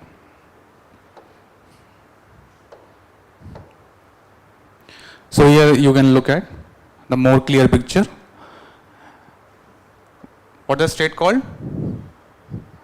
Very good. Here, Hammantota and this Tamil Nadu. Okay. What the state called? Malacca. Very good. Okay. Because this is the key trade route. Yeah, trade route. Fine. And yeah. So here is the island. This is African part. So in the slide we have listed now that to keep check and balance on Asia and Africa. Okay, in this Asia Pacific and Africa. So island must be located somewhere here. So if any country, this UK or either USA, if they deployed their military bases or their military, so they can keep check on here, and here as well. The tri-junction. Fine. Mauritius is there, okay. You have told them the northern to the Mauritius island, fine. Okay. What is the difference between archipelago and island? Very good. Very good. Seems you will clear prelims this year. Yeah. Okay. Strategic location located near the center of Indian Ocean, ideal for monitoring major sea lanes close to critical checkpoints. Please note it down, the critical checkpoints. Hormuz, Malacca, Bab el-Mandeb. If any country got the access of the Diego Garcia, the strategic location, or that country can choke the Hormuz, Malacca and Bab el-Mandeb. Currently, there was a recent news that Trump is talking about to block Strait of Hormuz. Did you read that? But how? How will the Trump block it?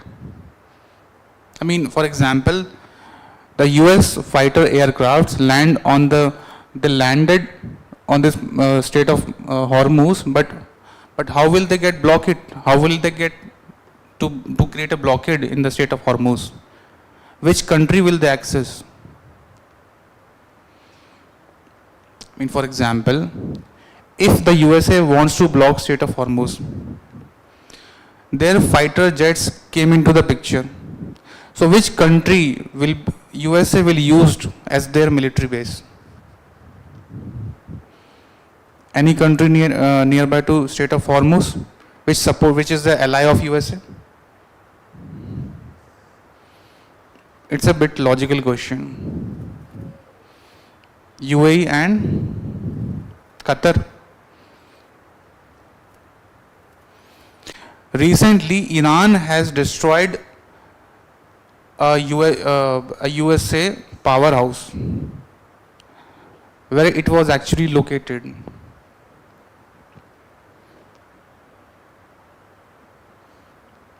Any idea? Okay, we'll deal it later. But for the timing, you just keep in touch that USA is talking about to block Strait of Hormuz. Fine. It is a narrow passage actually. Military significance hosts a major US Navy and Air Force base, acts as a forward operating base for operation in West Asia, Africa and South Asia, used in wars like Iraq and Afghanistan for logistic bombing missions. What the line says?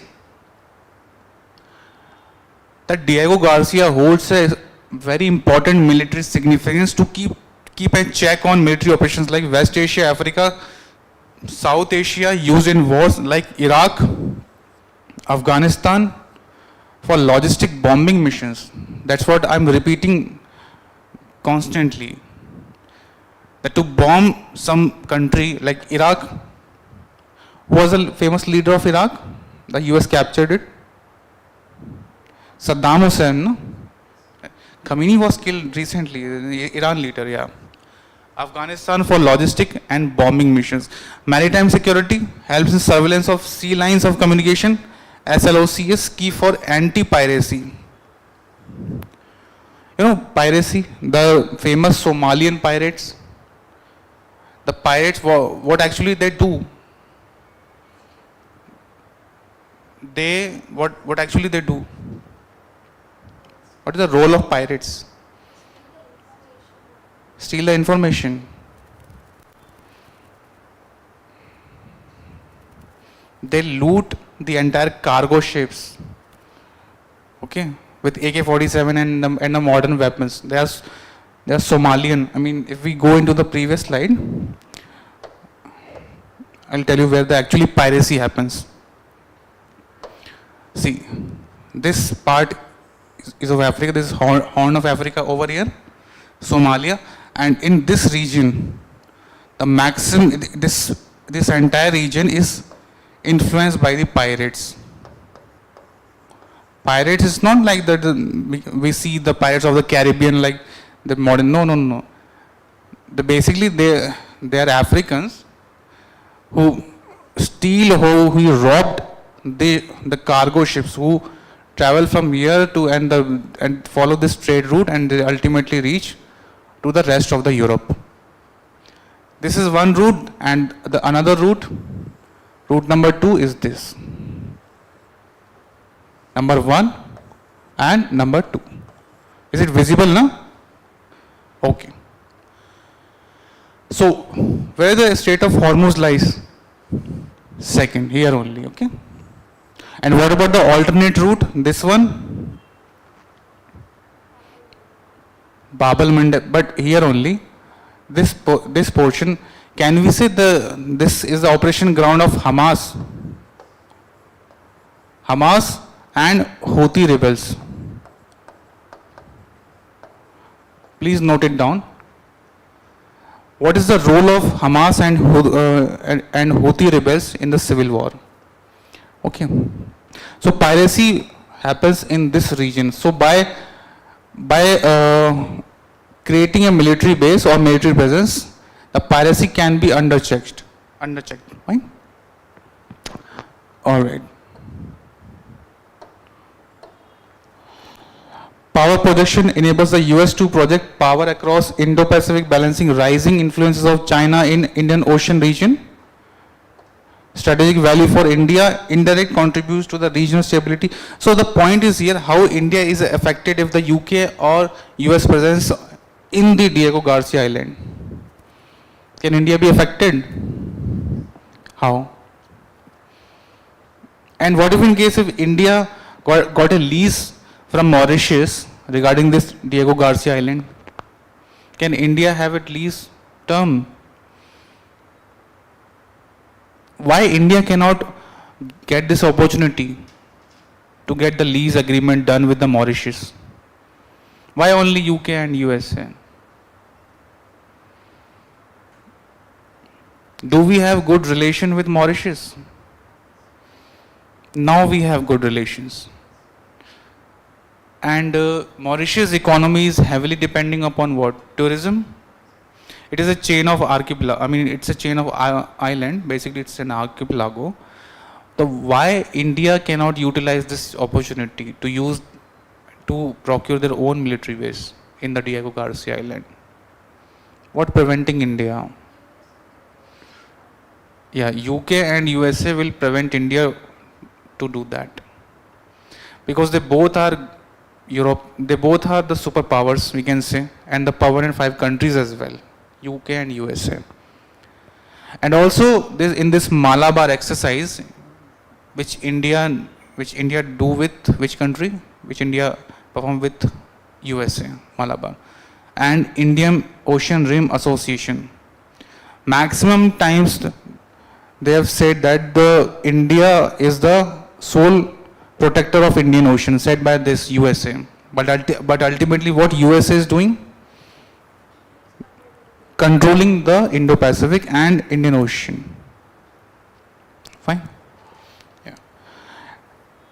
In the last class, in the yesterday's class, I've asked that India needs a permission to dig out in the Indian Ocean to extract the minerals. So that there was a question in the PYQs that those are called nodules, mineral nodules. Okay, fine. We'll study in the upcoming slide this critical minerals and essential minerals. Okay, fine. Okay, so the next issue is the Sir Creek issue.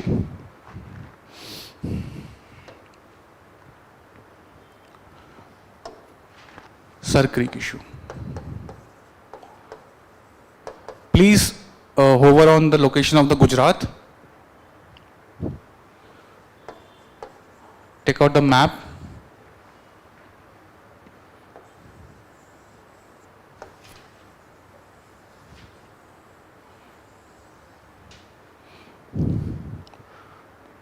Taken out?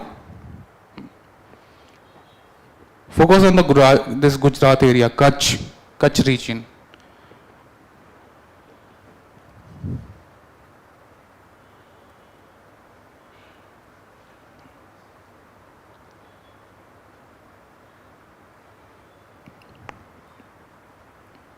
So, so this is the point of conflict in this Sir Creek. This is Sir Creek. You understand what creek is, okay? Creek. So here also there are small islands there.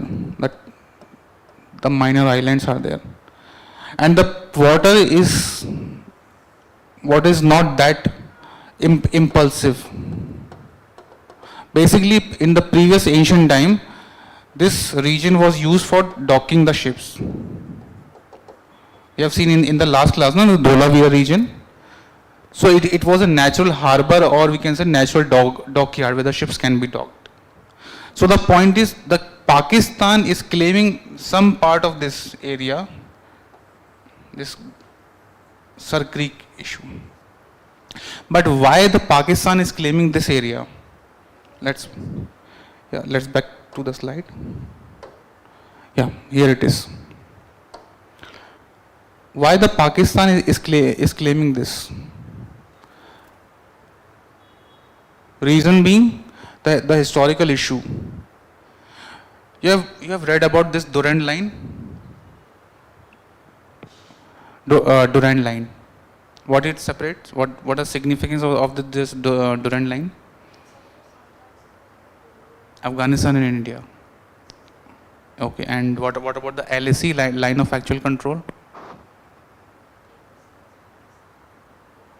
We have two now, the LAC and LOC, line of control and line of actual control. So LAC separates India with, it separates India with which country? Pakistan or LOC? Google it.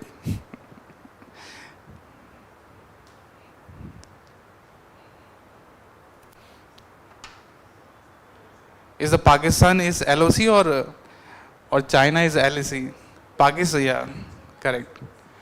LOC is for Pak and LAC is for India. LAC is for China. Correct. Fine. So now the questions come that how this all started, this Sir Creek issue, how it all started. It started with the Britishers only. Because wherever Britishers left this loopholes, they always created the border issues. And still we are having the border issues with the Nepal as well. We have border issues with Nepal, What was the issue?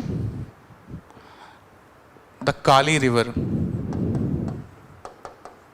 The Kali River border issue. With Nepal. It was in news last year. This Kali River creates a natural border with India, which separates Nepal. Fine. So the point of conflict is that a river changes its path every year. The Kali River changes its actual. Suppose in last year it was supposed to drain like this, and the next year it's supposed to drain like this. This is Kali 1, Kali 2. So the stream is the same, but the problem is it changing its path.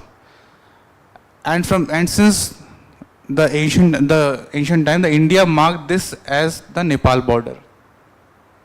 So this was a triggering point for the Nepal. The India is having border issue with the Nepal on with this regard. This Kali River shifted its path.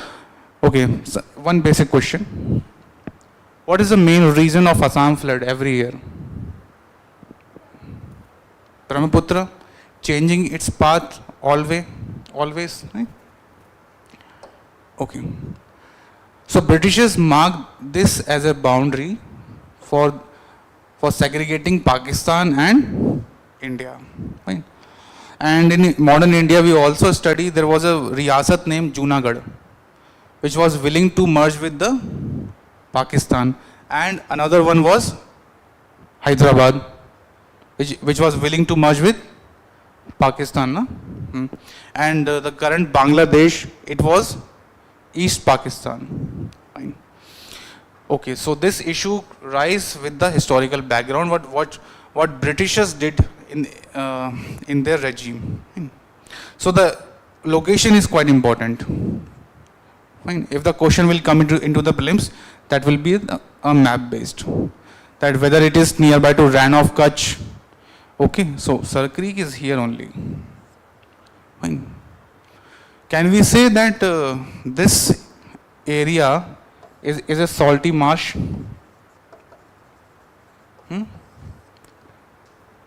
The marshy area, can we say? Okay. And which plant grows in this areas? Very famous, favorite of UPSC. Yes, yes. Mangroves, very good. Mangroves is the most famous, most adorable plant of the UPSC. It keep on asking a question on this. Okay, mangroves. But why mangrove is important? To prevent flood-like condition, and they absorb the salt and it excrete the excess salt through their leaves. Fine.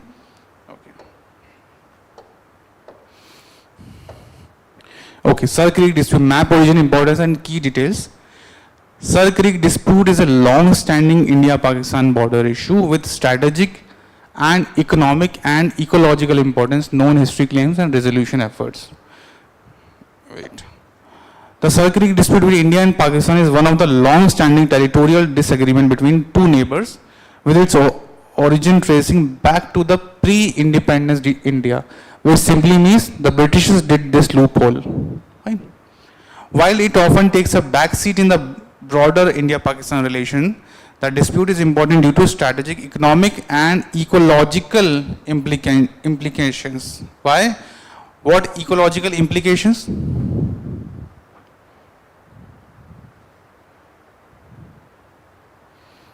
Again? Huh? Any guess? See, this we can know. Strategic, economic and ecological implications. That simply means that the area is having the high natural resources. Can we say that in this Sar Creek area there will be a presence of gas, oil? Correct, na? So this is the reason being Pakistan is claiming and it is keenly interested in that area. The sole reason behind. And in, I think 3 days back, Pakistan Navy was spotted near the Sar Creek. India issued a warning to the Pakistan Navy. Okay, if you are following the current affairs, no? That was in news that a Pakistan Navy is nearby to this Sar Creek region. Okay.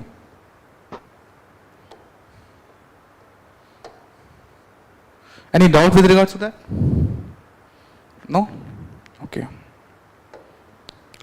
Defense Minister Rajnath Singh recently issued a stern warning to the Pakistan over its military buildup near the Sar Creek region, as I have already told you. Okay. So geographically, it forms boundary between India's Kutch region and Pakistan's Sindh province. This line is important. If the question comes into the prelims now, that will be based on this line. Geographically, it forms a boundary between India's Kutch and Pakistan's Sindh province. Okay.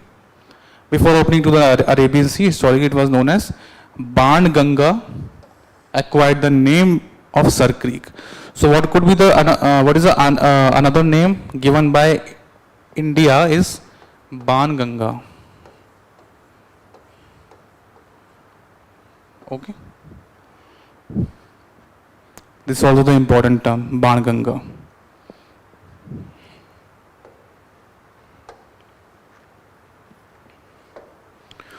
Sar Creek nature of dispute, the core of the Sar Creek dispute lies in between the differing interpretation of the maritime boundary between India and Pakistan. Before India's independence, the region was part of Bombay Presidency. Can we say that Bombay was given as a dowry to the Britishers? And who gave them? Yes, Portuguese. Portuguese gave Britishers as a dowry to the prince, British crown ultimately. Okay.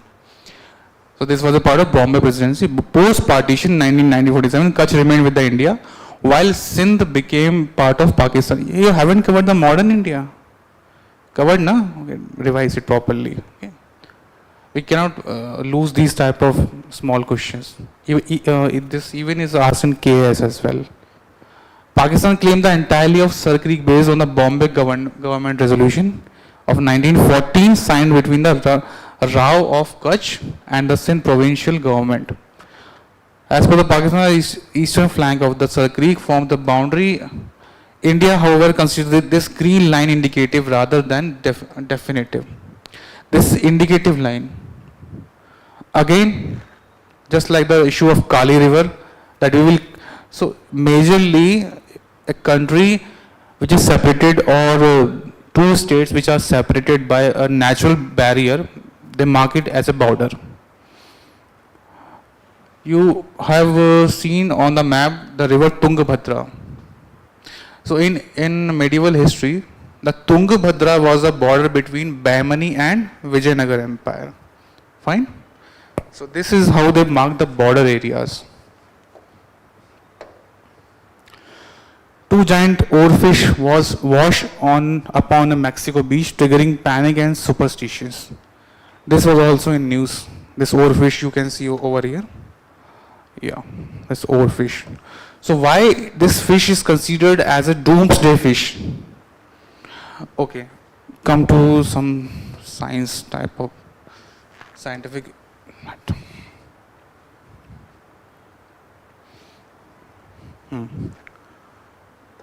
S waves and P waves, huh?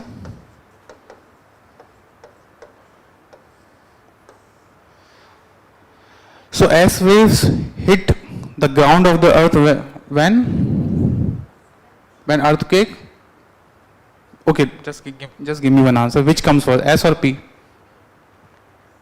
P, primary waves. Very good. It comes first, which is pre-earthquake like condition. Correct, huh? Can we observe or can we feel these P waves? No, but animals can. The cockroaches, mice, and these fishes and all, they can observe these P waves. So they immediately jump out from their main domain where the earthquake is going to get hit. Similar concept with the oarfish. And S waves, it's a secondary wave when actual earthquake occurred. Okay. So there is a minor difference in between the S waves. These are the primary waves, just to show a indication that empty that area. Fine. So again, oarfish. A rare marine encounter is recently astonished tourists in Cabo San Lucas, where the oarfish being spotted. This is called doomsday fish because whenever this fish is being spotted on the beach, the massive earthquake or tsunami, you can say, has happened. Okay. So where it was spotted? Here. It was spotted on the beach of, I think, Mexico. Yeah. Oarfish can grow up to around 36 feet long and are popular for their long ribbon-like bodies and resemble sea serpents. They typically live in ocean depths. Ocean depths greater than 3,000 feet, region rarely reached by the human because, so there are deep sea creatures now. Deep sea creatures. Oarfish is one of them. Can light penetrate at this depth? Light cannot penetrate at this 3,000 feet depth. Then how would they survive without light, without sunlight? We know the whales are mammals. Why they have been called mammals? How whale? There is a blowhole on the above of this whale. No? What its significance?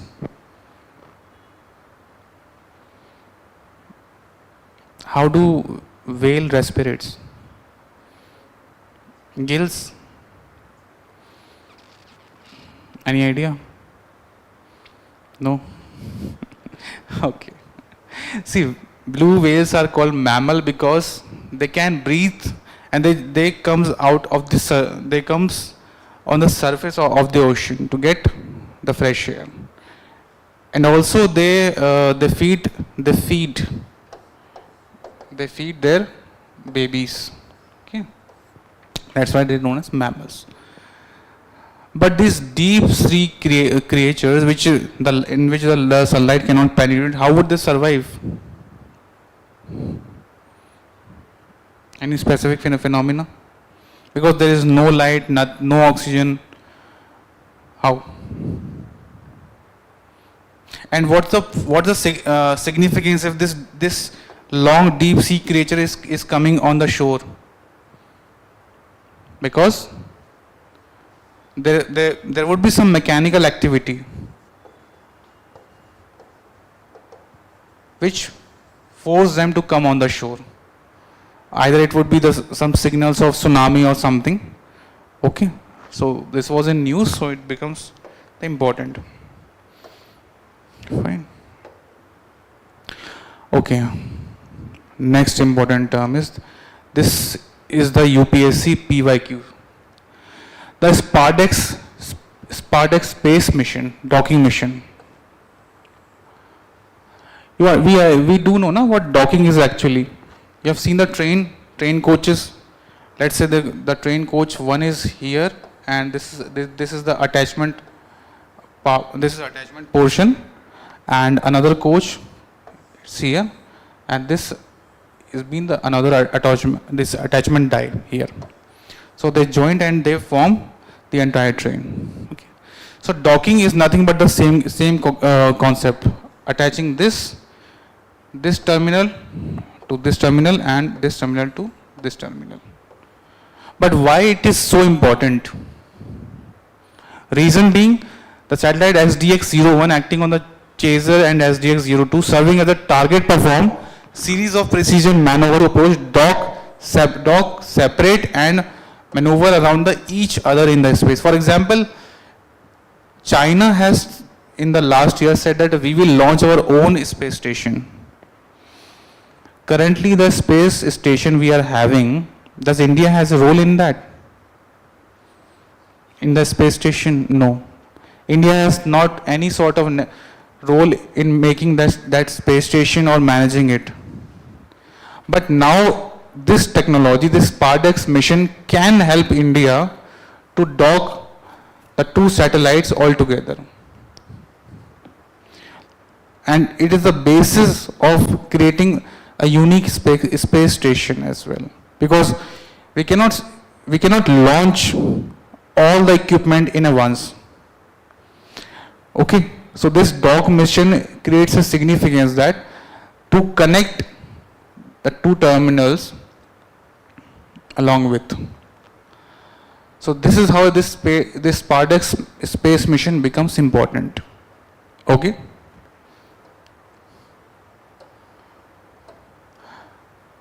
Consider the following space missions: Exam 4, Spardex, Gaganyaan.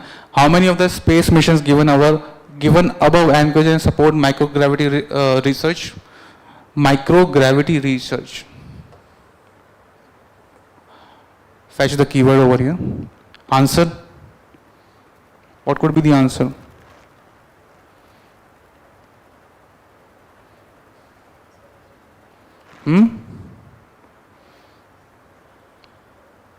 Exam 4, Spardex, Gaganyaan.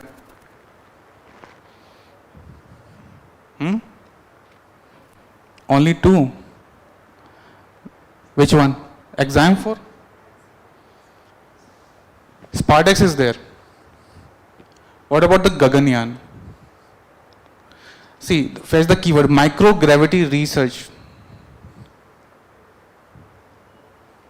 Microgravity means if we send an object or if a person in the space, what actually he will feel? Will he feel the gravity? No. Or we can say, will he feel the microgravity? The microgravity is nothing but the reduced gravity which we observe on the moon itself. Okay, just give me one basic question answer. Difference between weight and mass. What is our mass and weight? For example, let's suppose this bottle's weight is 1 kg. What actually its mass is? 2 kg. Huh? See, when we talk about this weight now, weight is equal to mass plus gravity exert. This is weight. Where I am standing on this platform just because of this friction and gravity, no? Gravity is providing what stability, resting of an object. So mass is the actual weight. This is the actual weight of, and the W contributes mass plus the gravitational push exerted by the gravity only. Okay. Understood? So microgravity this research missions, can we say this Gaganyaan is also true? Why? Because the Gaganyaan mission emphasized on sending the Vyomanauts. For USA, what we use? Astronauts. For Russia, what we use? Cosmonauts. And for India, what terminology we gonna use? Vyomanauts. V-Y-O-M-A, Vyomanauts. Okay. So Gaganyaan is there. That's correct. Spardex mission, that is also correct. How about the exam for it? It was recently in news.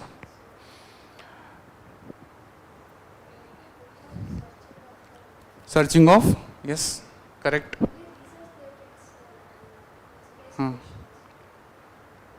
Perfect answer. Yeah. So can we say this all the options? Okay. Yes. This is correct, this is correct, this is all the three. Fine. Understood, no? Any doubt with regards to that? Okay.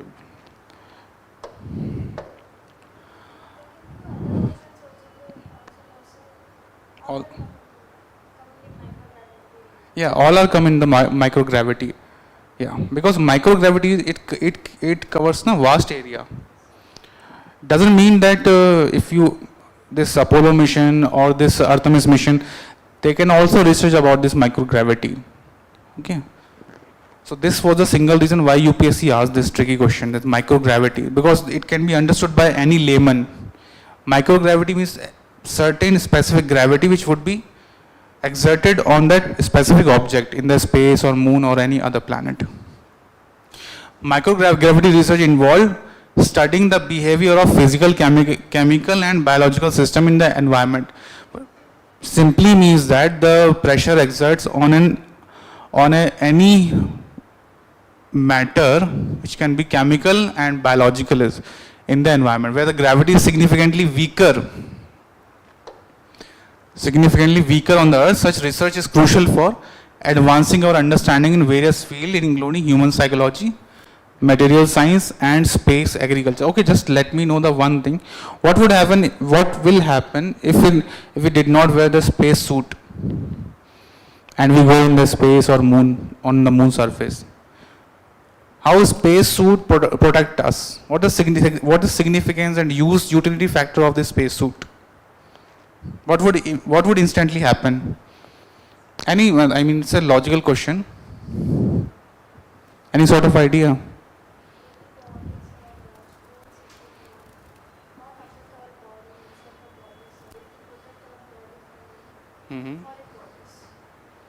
Okay, and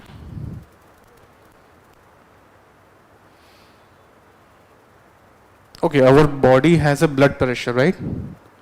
The blood is flowing. So the maximum pressure exerted by arteries or veins? Arteries, na? So for example, our current, as of now, our body is facing, our body, this gravity is exerted on our body, this gravitational push. But in space or moon, that push becomes vanished, it becomes null. And from internal, and our body is exerting pressure on its own, this blood pressure. So instantly when we go into the certain area where the no pressure will get exerted on our body, na, so our body will blow out with its own pressure of blood. Okay. So this is the main target, this is the main utility factor of this space suit. Also this UV radiation and so on. But the primary focus is that to maintain this gravity, this microgravity thing. Okay. Got it now? The exam for AX4 mission is collaborative effort in involving exams. There was one personality which was famous. He was Indian, Shubhanshu Shukla. Fine. During the mission, the crew will conduct over 25 experiments, focusing on various aspects of microgravity, including human health. So why this mission was significance? Why exam for? What was the need of this mission? Because the space station is getting old, and there's a requirement of a new space station. Have you heard about this space debris? What is scientific name?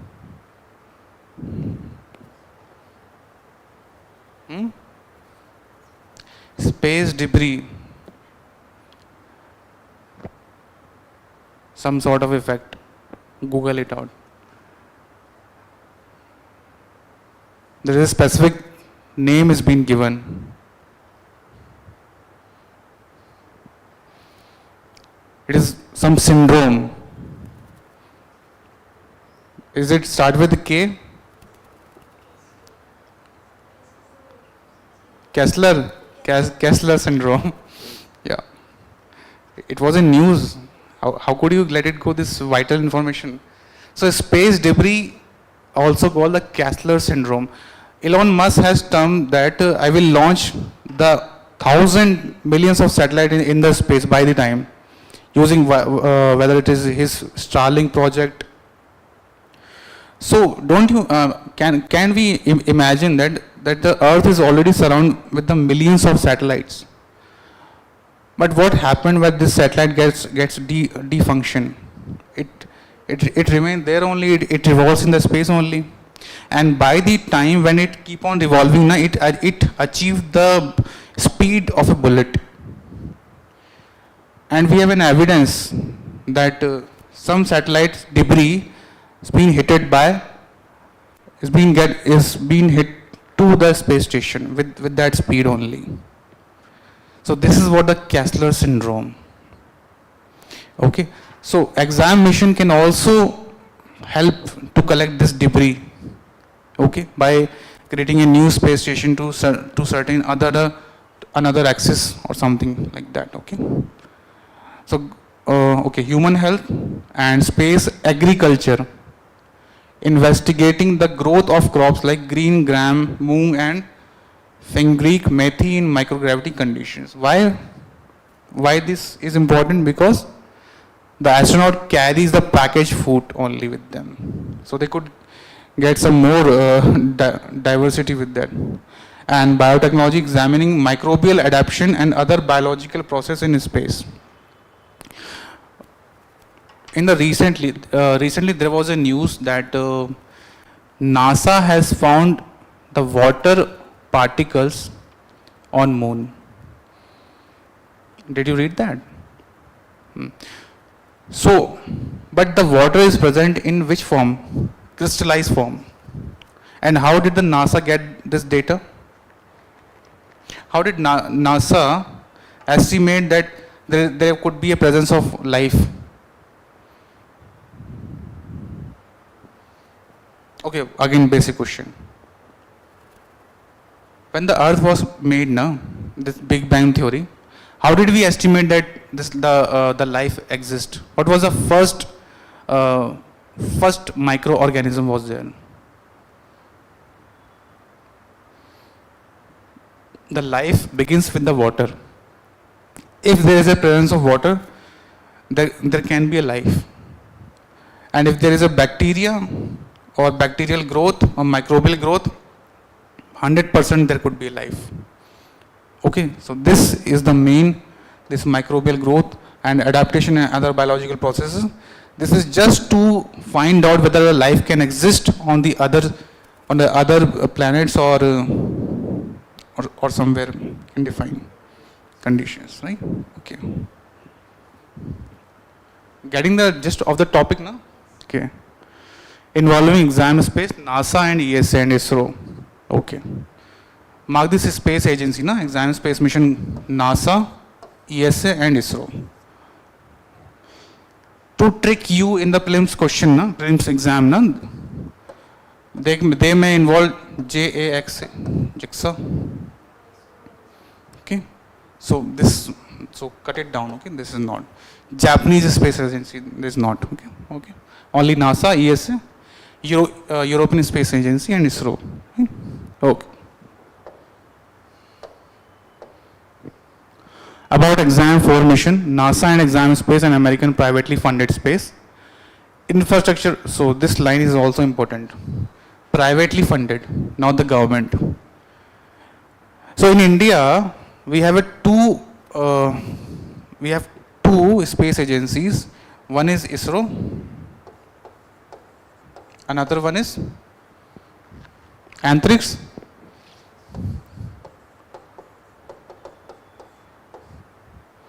ISRO and Antrix. This is for the government projects only, and this is for the commercial program. Okay. Currently, India is not in the favor to provide space, this privately funded space agency, just like the SpaceX. Okay, because if that happen, there will be a privatization of space will begin. So India has put a cap on that.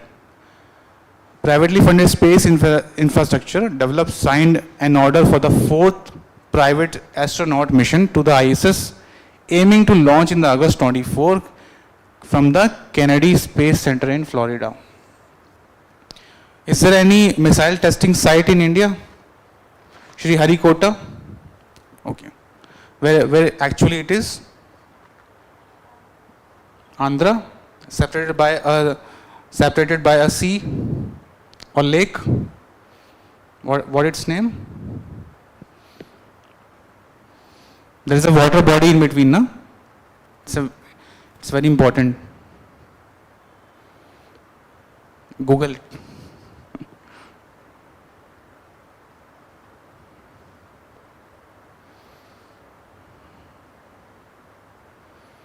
The water body separating Sriharikota and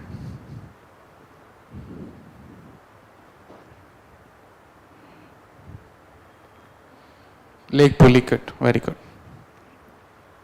Don't forget, it's an important lake. Okay. International partner spaces focusing on spacecraft system and emergency preparedness, part of India-US Space Cooperation. Okay. These experiments aim to enhance our understanding of living system in the space, support future long-duration missions. Space docking experiment. SPARTA is an initiative by ISRO to demonstrate autonomous docking capabilities. Have you heard about the term soft landing?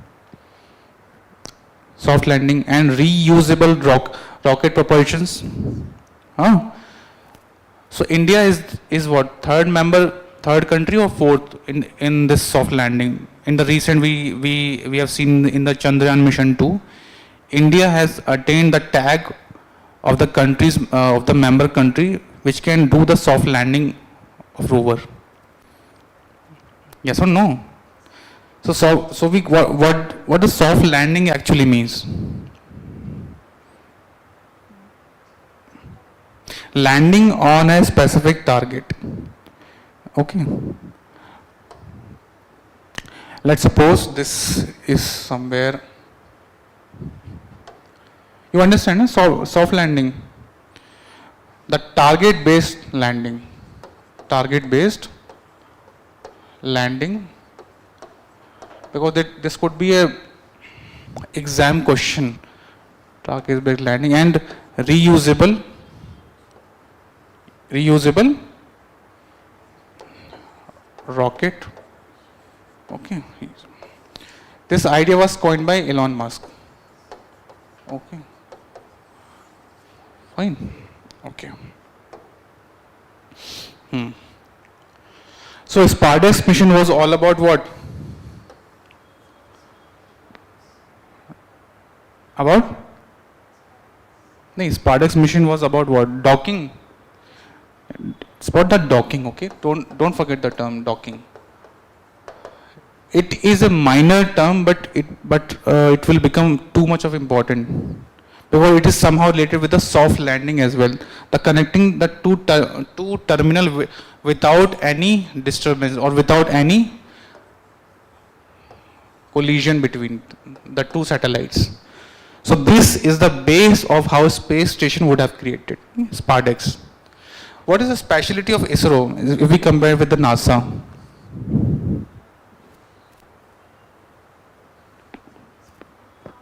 Cost, very good. The budget. ISRO can do the similar task what NASA has spent millions on it. Okay. While the primary objective is to validate docking technologies, the mission also supports the microgravity research again through the PSLV orbital experiment. What's the difference between PSLV and GSLV? To launch heavy satellites or object, what do we use? GSLV or PSLV?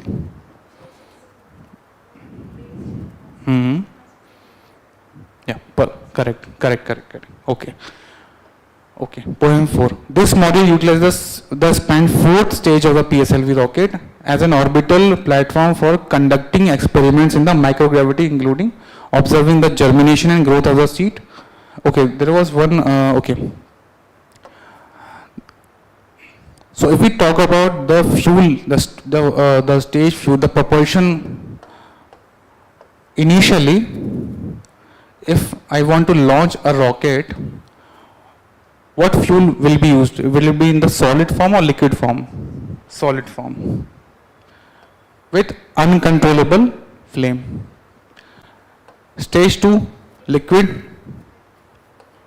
And then stage 3, cryogenic engine. Correct. Fine. Monitoring space radiation level to assess their impact on biological systems. These experiments provide valuable insight into the conducting scientific research in the microgravity environments. Fine. Is there anything missing regarding the space? Soft landings done, Kessler syndrome done, and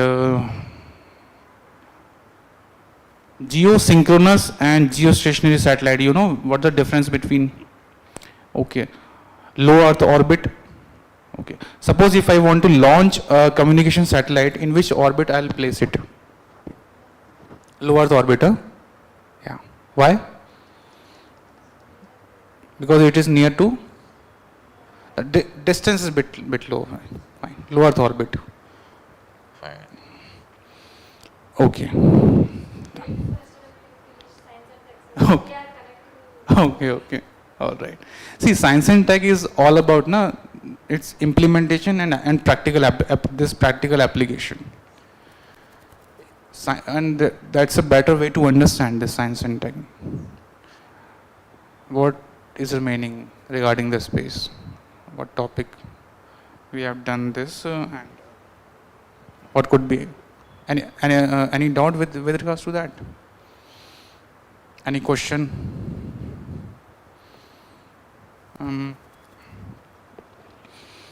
We have done this Gaganyaan, no? Cosmonauts. Okay, done. Okay, I'll cover the Artemis mission by tomorrow. Okay. This is what the microgravity is. Gravity is there.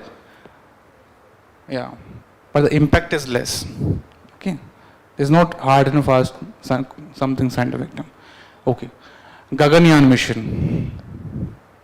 What exactly we do know about this Gaganyaan mission? Simply, the Vyomanauts will be sent into the space. Why?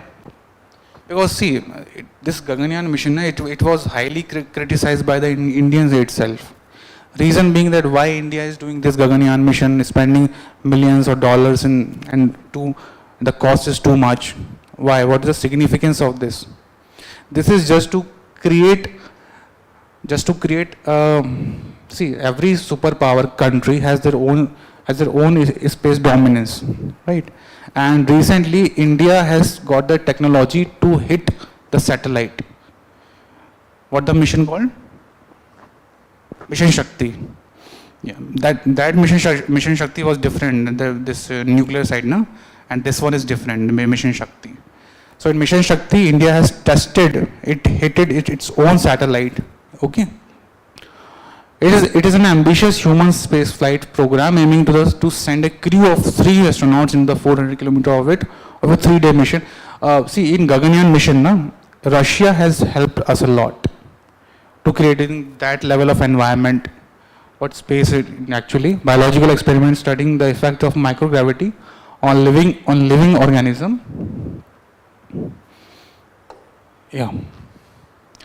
Such as fruit flies to understand. There was a mission sent by space agency. You heard about tardigrades. Tardigrades.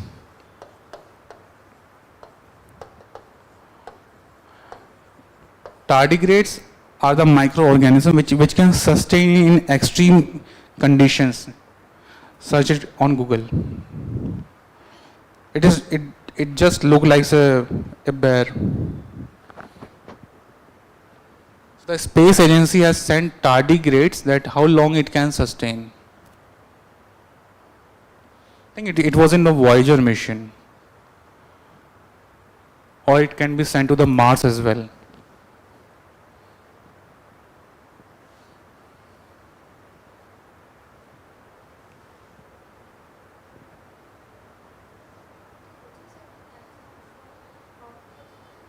Sorry, exam 4.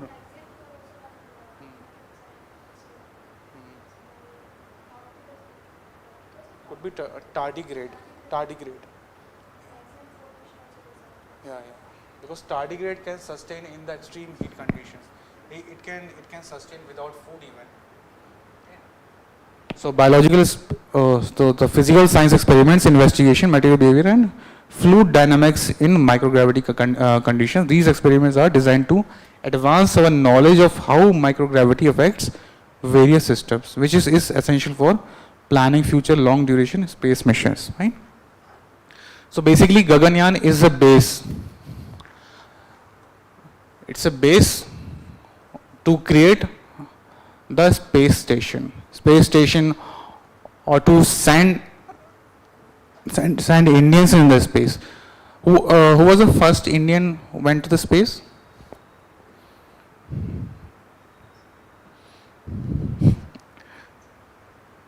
Google it out. It was with the help of USSR. Okay. It was some Sharma. Who was the first Indian?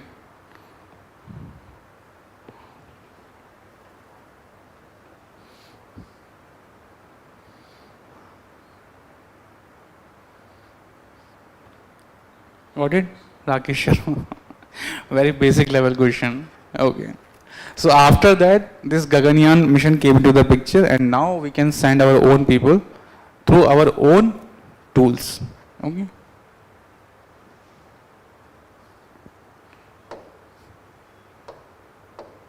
Yeah. So this is how it looked like. Okay. This Gaganyaan. Okay. This Gaganyaan. Fine? Any sort of doubt in that? No? Okay.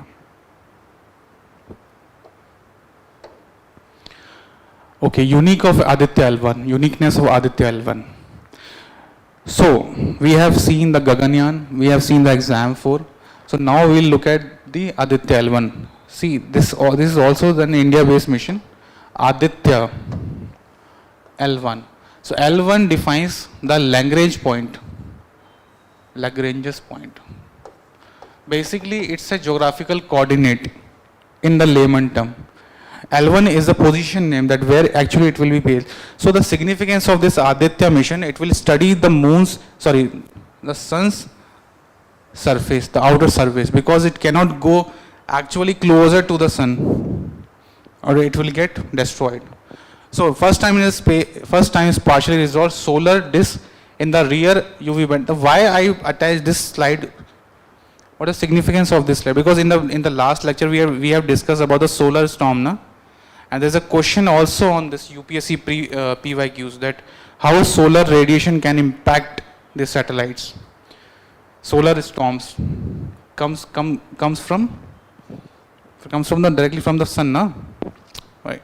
Solar flares, solar storms, same thing, right? Dynamics close to a solar disk from 1.05 of the radius, providing information in the acceleration regime of CME, which is not observed consistently. On-board intelligence to detect CME. These are some technical terms. Let's jump onto this. What is Aditya L1 doing in the real terms? 24/7 monitoring of a sun. Fine. Okay, just by common sense, let me know that what battery they must have fitted in the Voyager mission. How Voyager is getting its energy, its power. Voyager, you know, na? Voyager mission. There is one UAV which is constantly going through the space, and it has reached to the next cluster or the next solar system. It has crossed the solar system. So the Voyager mission, the Voyager is using the nuclear powered battery. Okay? Nuclear power battery. Fine. I'll discuss it in a separate topic. Like placing a permanent CCTV camera on the sun, no interruptions like day and night or eclipses, early warning system. So this Aditya L1 is doing what? It is observing the sun to protect the other satellites, or in fact the solar missions, or in fact the missions, the space missions, protecting from what? The incoming solar flares. Okay? Yeah, solar storms. Early warning system detects solar storms before they hit Earth. What would happen if the UV radiation hits the Earth? If there is no protective layer, this is our Earth, and this is the protective layer, the Earth atmosphere. The UV radiation penetrates, and which layer protects us from this harmful UV radiation? Stratosphere. Ozone, very good. Ozone. You are expert in science and tech. Ozone. All right. Internet and GPS protection. Do we know that while the Kargil war was happening, USA has refused to help us by providing the GPS coordinate of Pakistan army at that time? You know, na? During Kargil war, na, India has asked help from USA that kindly please provide the coordinates of our enemy country. So USA has refused that. Sorry, we cannot disclose this data. So now the necessity, the need of the hour is that we need our own GPS navigation. And then which comes into the picture? This Navik. But the problem with this Navik, na, it is only for the military purpose. Still we are using this Google Maps. Okay. So this Aditya L1 does the same. This protect internet and this protect this GPS and internet. Why? Because the solar radiation, the solar flares can destroy the satellites. Solar flares can disturb signals. Mission helps to predict disruptions, better planning. Electricity grid safety. Big solar storm can damage transformers as well. Early alerts help the government take preventive action. Better weather in the space, just like Earth weather forecast. This gives a space weather forecast. supports astronaut and future mission. So these things are interconnected.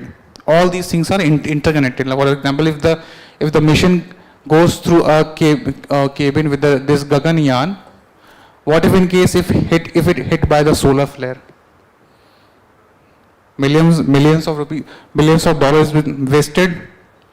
And if in case of India launch the important data satellite, hit by the solar flare again wasted. So to protect these kind of it act as an early warning system, this Aditya L1. Okay, now in the next we will see the actual position of this L1. So here it is that. So this is L2, the Lagrange point 2. This is L5. This is L4, L3, and here is the L1. Lagrange point are the same as the geographical coordinates.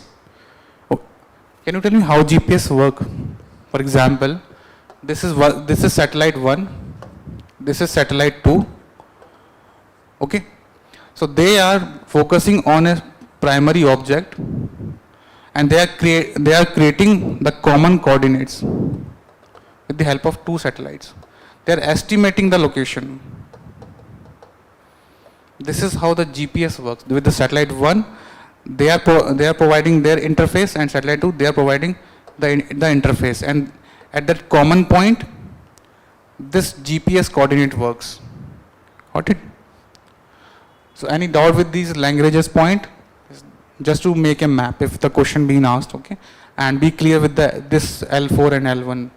It's a very confusing part. Okay, L1 is a perfect parking node in the space where a satellite stays stable, always a clear uninterrupted view of the sun.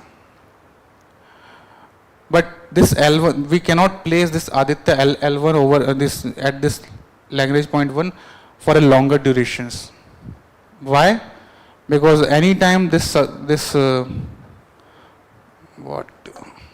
anytime if the immediate or the harsh solar storm comes, that it will not be sustained. Okay, fine.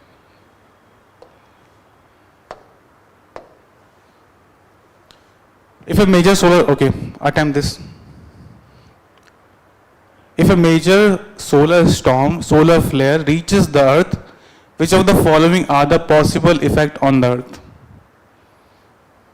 Can we say GPS and navigation system could fail? Yes. So one is correct. One.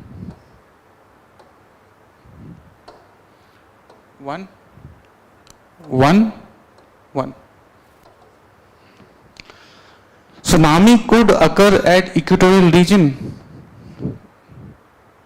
No. Okay. Power grids could be damaged. Yes. Very easy. We have just studied about this. Intense auroras could occur over much on the earth. Yes. Forest fires could take place over much of the planet. Yes, obviously yes. See, in this maximum student marked this incorrect. Maximum students, because they thought that forest fires, how this incoming solar radiation could reach the earth. But forest fires, this irrelevant, no? Yes. Orbits of the satellite could be disturbed. Yes, no? And short-wave radio communication of the aircraft flying over a polar region could be interrupted. So which is not? This? No. Second wrong. 1, 3, 4, 6, 7. C, na? Yeah, fine. You know this specs, this radiation comes, no? So sometimes I'm unable to see this. What is fire? Yeah, could take place over my shoulder. Fine. Any doubt with regards to that question? Yeah. You have attempted this question, PYQs. This is previous year question. UPSC. Okay. You haven't attempted this. Now you are doing. Okay. I'll help you out. Don't worry. Okay. See, PYQs is all about the theme. this Aditya L1, this solar flare, Gaganyaan mission, this ISRO's mission, they all are interconnected. You must be getting that what UPSC actually trying to ask. This is on the practical ground, that how to protect our satellites. Right? They will never ask that how this Aditya L1 will help in this growing seeds, growing crops, multiple. No, never. Microgravity, but it is important. Okay.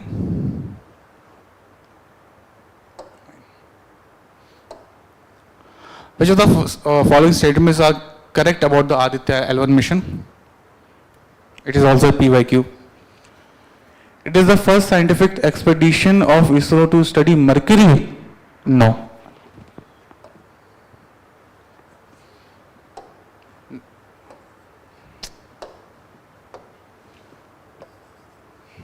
What happened? No Mercury. Rather, instead of Mercury, Sun.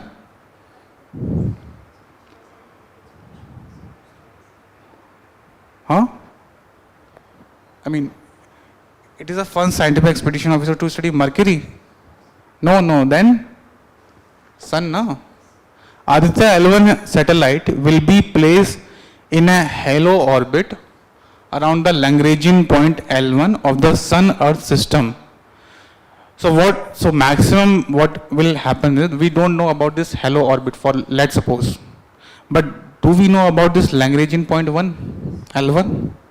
As the name suggests, of the Sun-Earth system, okay, satellite will be placed. This line we know that this is the Lehman line, but this is bit confusing, the halo orbit. And from there we know that. This again the easier term. It will be launched using PSLV.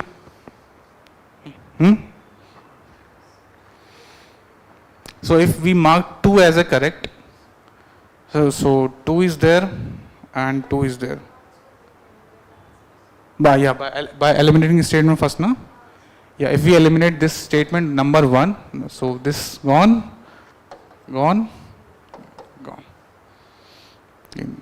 2 and 3 would be the answer. Okay.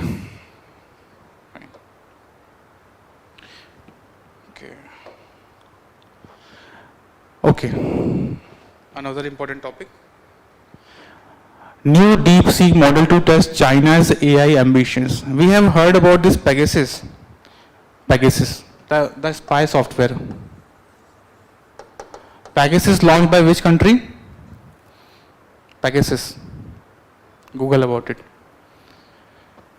This was the software or application which was highly in news. Possessed by which country? It is very famous in nowadays.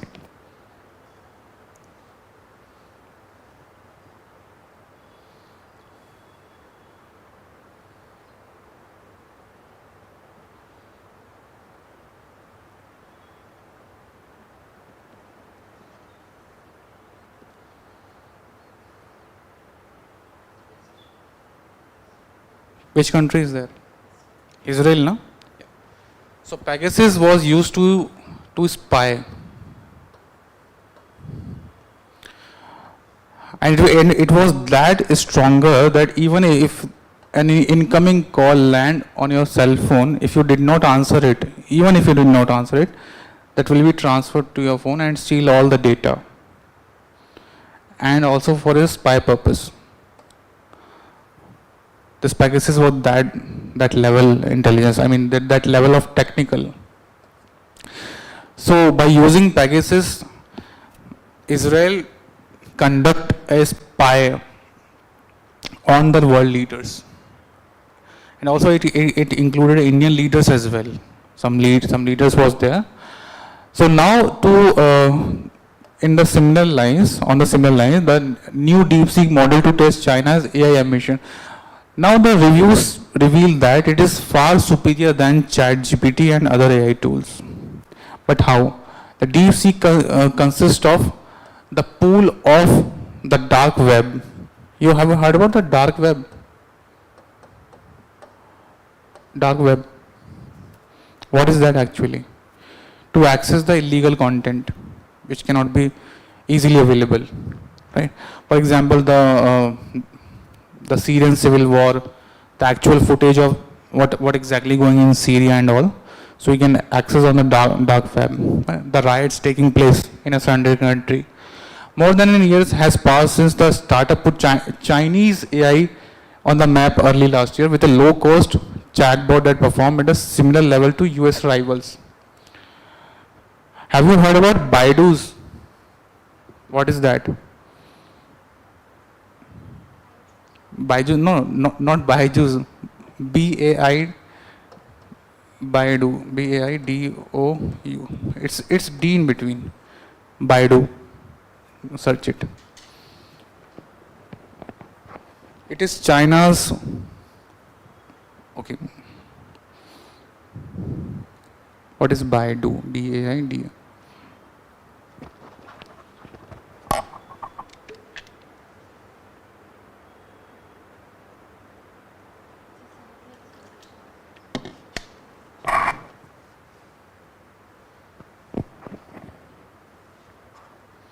Done? What exactly it is?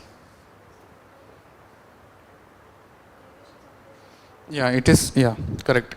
It is China's own navigation system, unlike Google Maps. Fine. So China is using its own AI tool, own search engines, own navigation, everything, just to keep its data secure. Fine. So, however, despite reports and rumors, it's imminent release. DeepSeek is the next generation V4 model is nowhere in sight. So why? So the question can come that which country this AI DeepSeek belongs to, or which of the this DeepSeek AI was recently in news related to which country? One-liner question can be framed. Okay, so this. Okay.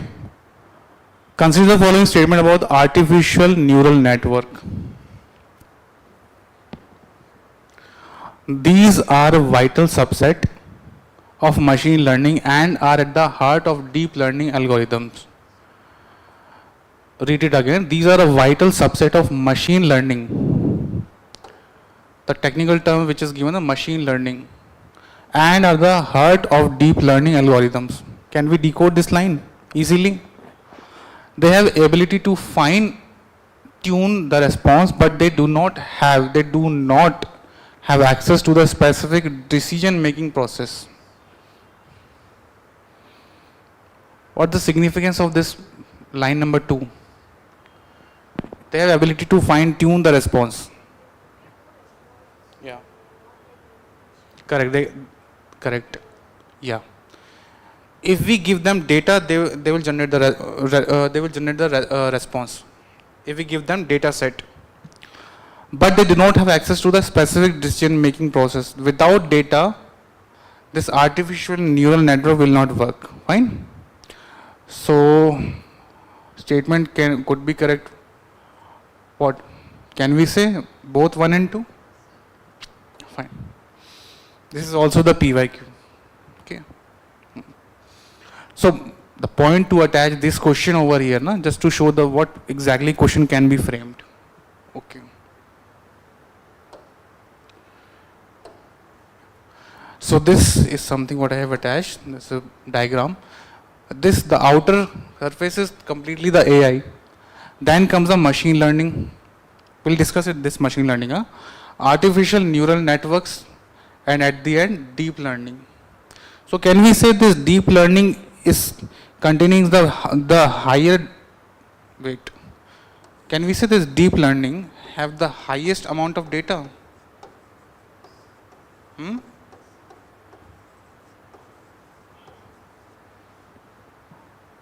We feed the input at layer number 1, that whether at what time should I get up, my name is that, this is layer 1, and then layer 2 is that now he stores your data, that okay, your name is Rahul and you wake up at this specific time. Fine. Now the artificial neural networks come into the picture. Now they will compare those data set with the another, with the available data. Let's suppose I have given the input that my name is Rahul, that completely feed in this machine learning process. And then I asked, okay, tell me by what time should I get up? See, if I get up at 7, then obviously it will compare with the other data set, other data available on the internet. It will compare with the other data sets, that what actually people do who wakes exactly at the 7 a.m. This is what this neural network works. Getting my point? And then this deep learning comes. Let's go further. So we divide this machine learning into two, unsupervised and supervised learning. It's very easy. Group and interpret data based only on your input data. For example, let's suppose I have given a certain specific data set x1. It depends on that. For example, if I provide that for example, this email. Do you use Gmail? You use, no? Fine.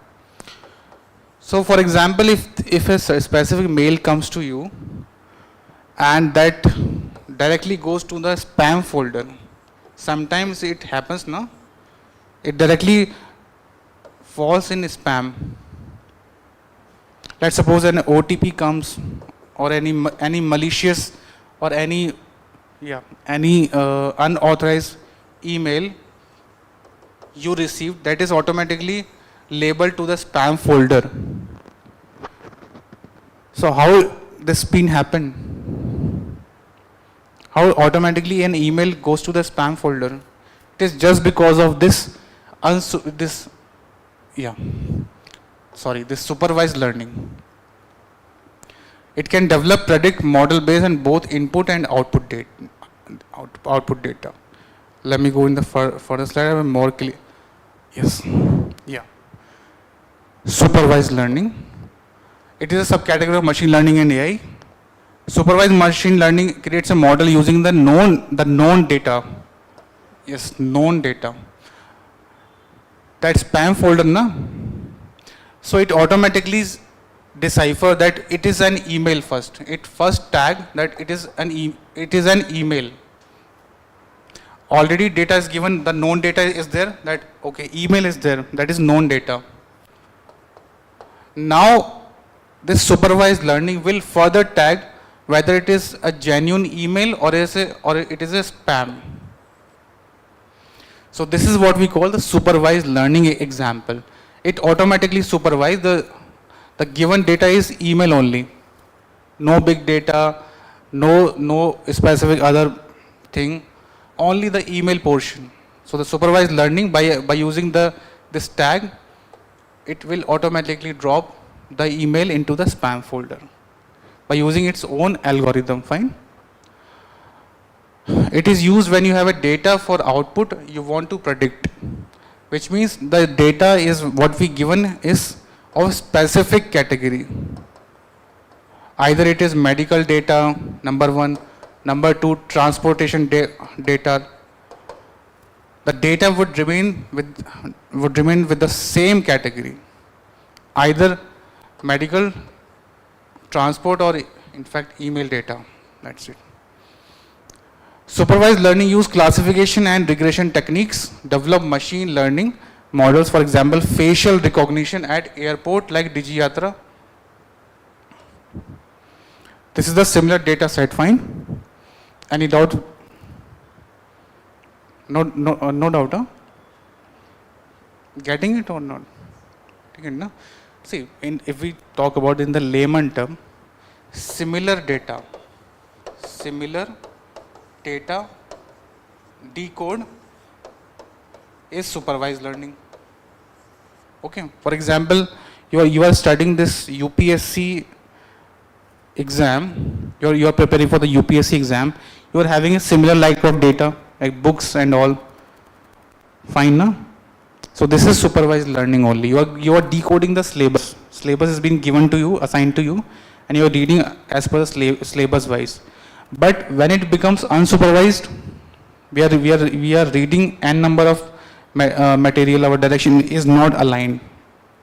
Our preparation strategy is not focused. We are reading random materials. We are using 10 sources for the current affairs part.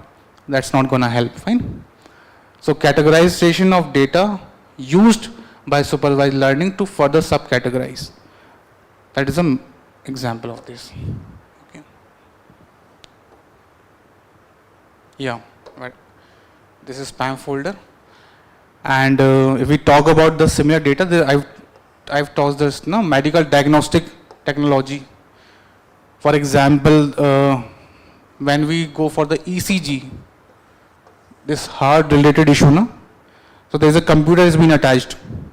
So it shows the random, this kind of report. So this is supervised learning. Now clear? Okay. Unsupervised learning. So whenever you open the Netflix or whenever you open the YouTube, so it shows the similar pattern. Unsupervised is all about giving the data but not giving the category. I have given the data chunk of X. Let's suppose this X is a pen drive. Okay. Now in pen drive there are n number of movies, documents, reports, whatsoever. Everything is there in one data set. This is not further categorized. There is no category of medical data, no category of emails. It is just a data only. So from this data, the output what is generated known as supervised learning. For example, when you open this Netflix page, it automatically suggests that which movie you want to see because it's a bunch of data available. No specific categorization, fine. For example, a cell phone company uses machine learning and clustering algorithm to position cell towers strategically. Optimization helps place towers in locations that best serve different clusters of customers, ensuring improved signal reception for each group. Fine. So this is unsupervised. Just focus on supervised only.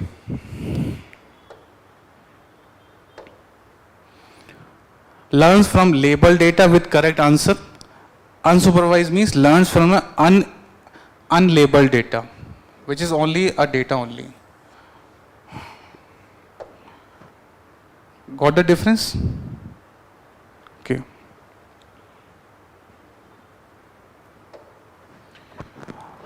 Okay.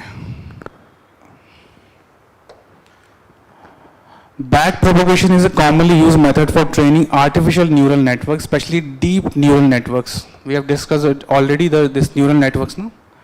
Application of artificial neural network, image processing, character recognition, forecasting, credit rating, fraud detection, and portfolio management, among the others. What is portfolio?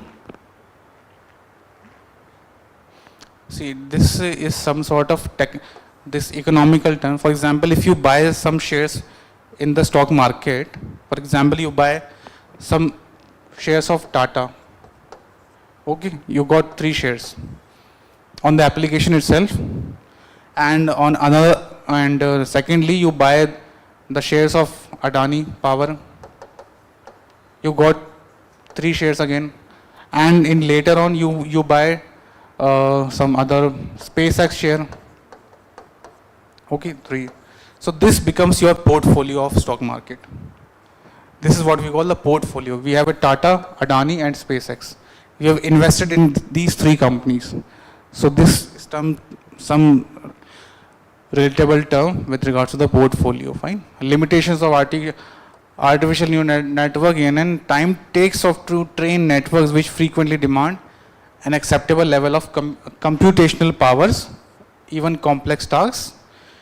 Neural networks are computer system in which user categorize train data and gets responses.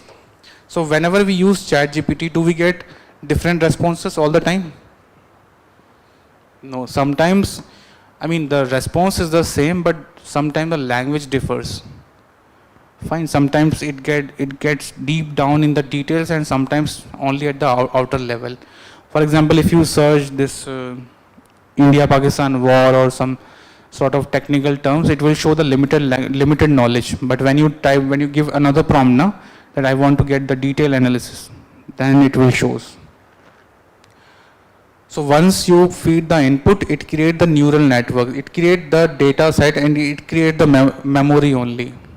So this is some part of machine learning aspects.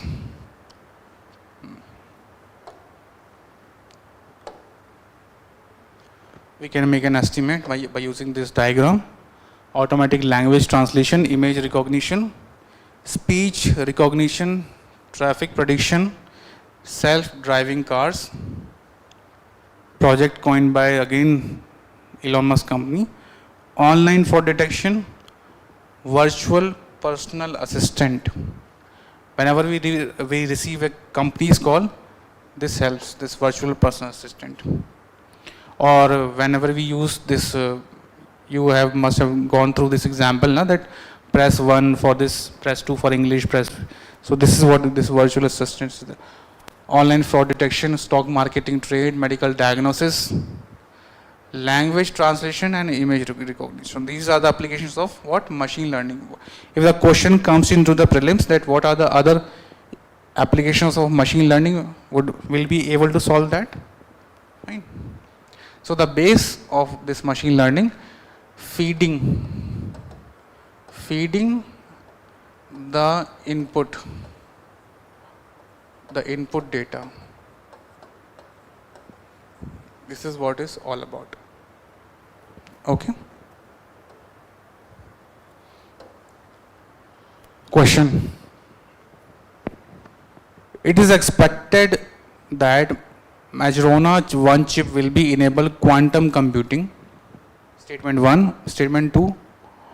Majorana 1 chip has been introduced by Amazon Web Services, AWS. Deep learning is a subset of machine learning. What would be the answer? Any guess?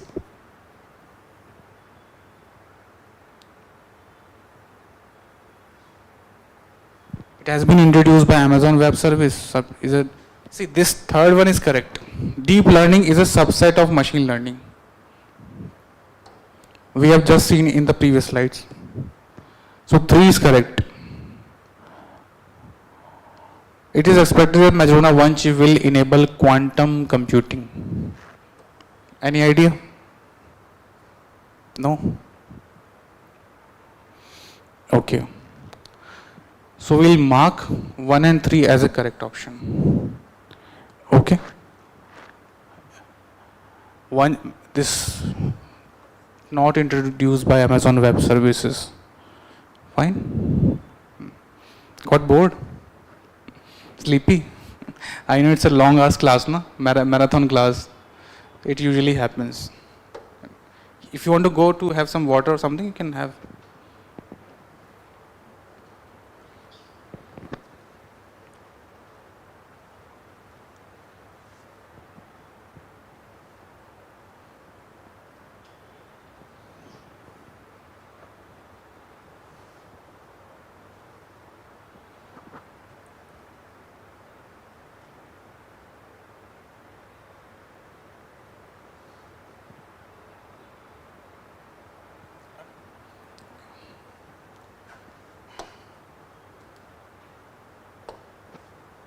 Okay, now we'll prepare a comparison table between machine learning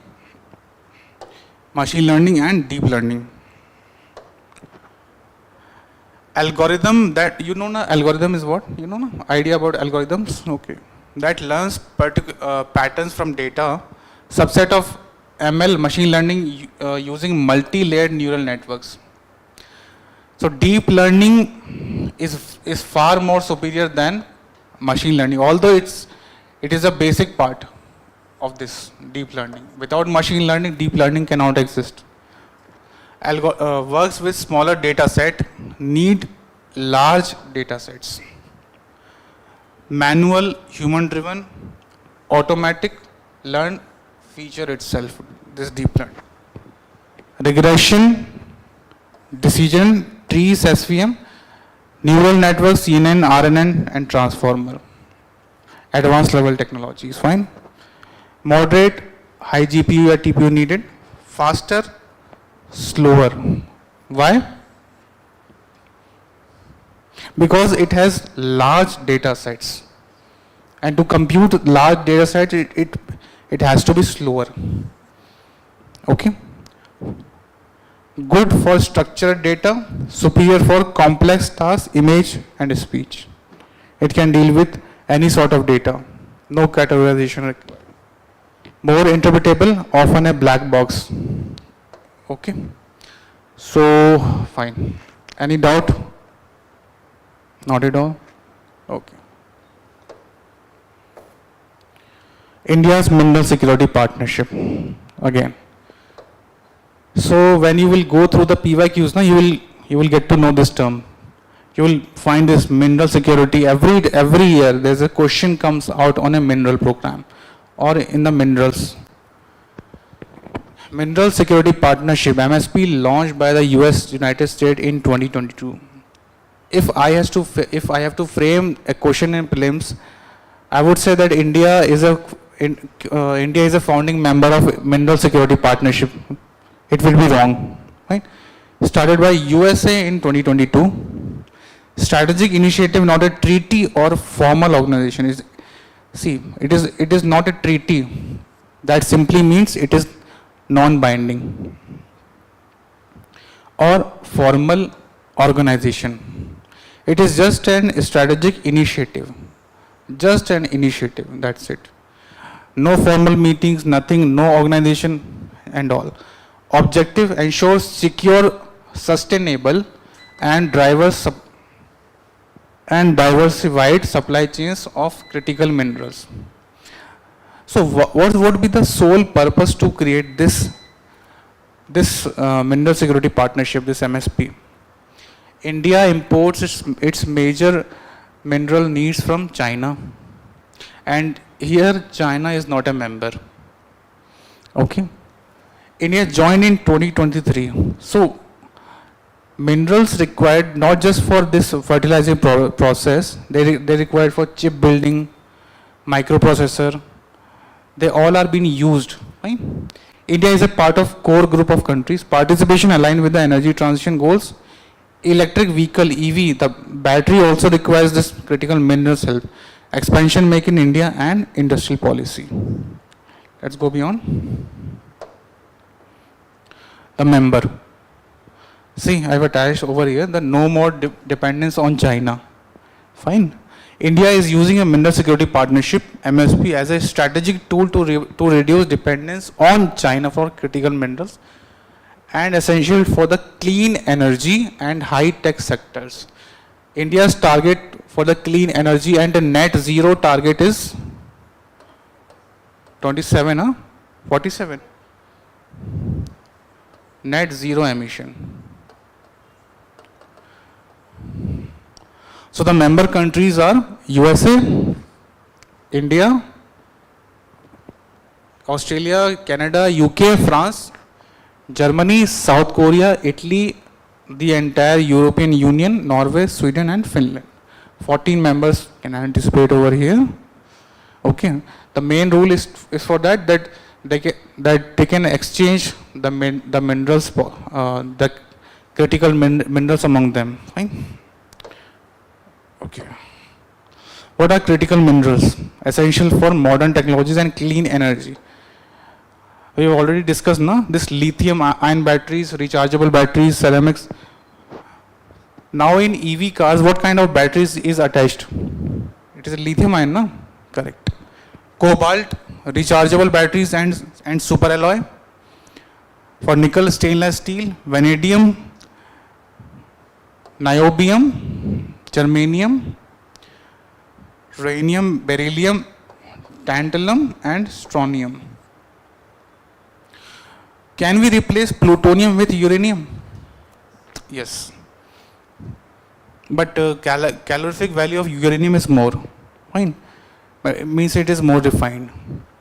So these are the critical minerals used in the modern day technologies to make chips and all data regarding this software item? Yes, of course. Okay, no, it's fine. You can have it.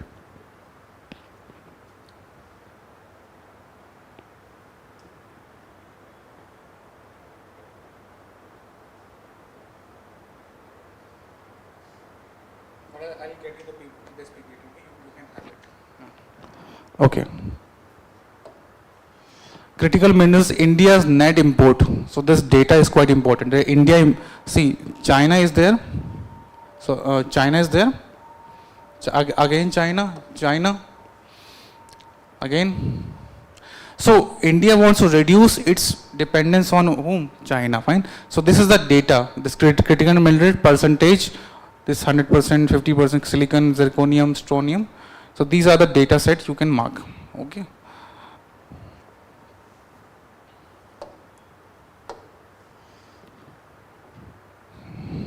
Where is this niobium is used? Obviously in making this software item, this chip building and all. Okay. Do you know about this semiconductor devices? Semiconductors used in, wait, semiconductors. What are they? This is used in the software product.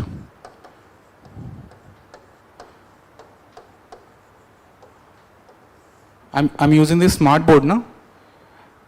In every part of this, the semiconductor would have been used. In every software part.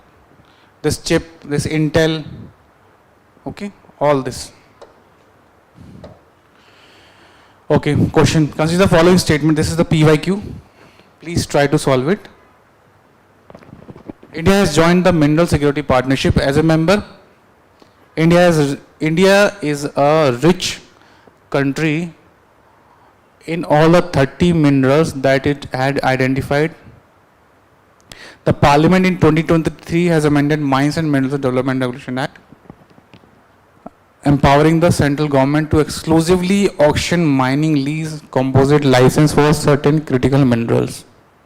What could be the answer? Huh? This we know that's true. That line, wait. That line number 1 is true. 1. India is a resource-rich country. Then what is the point of importing? It's a common sense. Easily eliminate this line, okay? And if we eliminate 2, all options are gone. So this is the true nature, that how to eliminate, how to jump to immediately to the answer. Fine? Are you getting it now? So option number C would be the correct answer. Very good. Okay. What will happen to the semiconductor industry if China invades Taiwan? So currently, Taiwan is the country, locate Taiwan in the map.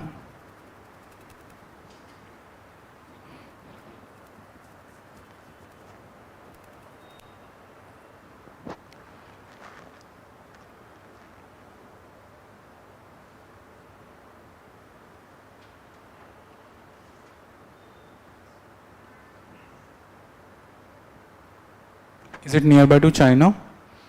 Northern or eastern? Eastern China? Okay. So, recently, I mean, for the past 2 years, China is constantly threatening Taiwan. That Taiwan is my territory, that I have a historical claims on Taiwan, and I will claim it. So Taiwan is under deterrence that by any time China could invade us.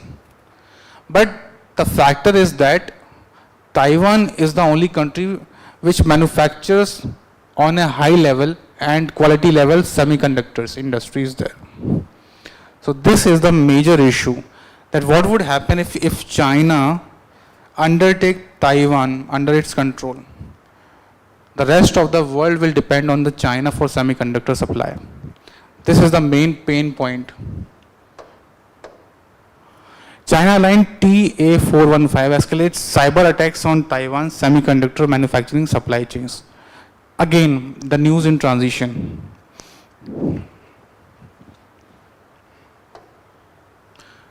The semiconductor issue. Read this article. Taiwan is the largest manufacturer of semiconductors in the world. Mark this line. In the fourth quarter of 24, Taiwan Semiconductor Manufacturing Company, TSMC, Taiwan's largest producer of semiconductor, took 67.1% market share of all chips globally and produced nearly all of the most advanced chips. There is no viable replacement for Taiwan's manufacturing in the semiconductor market. Not only does the nation represent a massive share of the chip industry, its infrastructure uniquely supports the scale and quality of production. Semiconductor is an irreplaceable enabler of a global economic activities. For example, the microprocessor, the chip building, the AI tools, all requires this semiconductor interference. If Taiwan were to stop producing chips, both the American and Chinese economies, not to mention the world economy, would contract to ignite a global depression. For example, this IT services now, it will come to an halt. No IT services will prevail. This is what the global depression is, the economic breakdown. Semiconductors are not an end in themselves. They are means to an end, enabling innovation and emerging technologies like AI and robotics. Okay. So I hope you must be known about, you must have got some gist about where the actual use of semiconductor is, right? You must have used that old version, this memory card. So that is also a semiconductor device. Fine.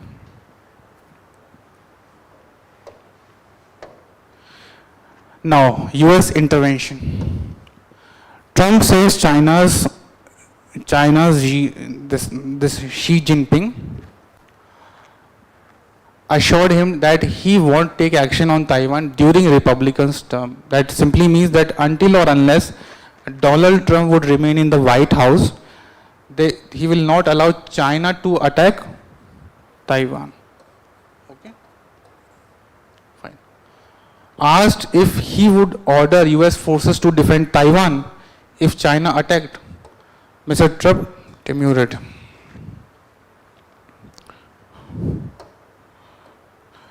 So why USA has intervened in this? Because it also highly depends on Taiwan for the semiconductor supply now. This is the reason why US has intervened. Otherwise, it will not bother about. Taiwan cheered China upset after Trump signed a new Taiwan legislation into the law. So basically, Trump has assured Taiwan that, okay, China will not overtake you. We are there to help. Taiwan expressed thanks and China was upset on Wednesday after President Trump signed into a law legislation requiring the US State Department to regularly review and update guidelines on how the US official interacts with Taipei. It's the capital of Taiwan. Right? So Donald Trump has officially announced and ordered this Secretary of State to monitor this attack closely. If in case if the China attacks, so deploy some sort of this protection. Okay. Got the topic now? Okay. Fine. Okay. India and Brazil signed MOU on rare earth and critical minerals. So again, so India is finding a way to get rare earth.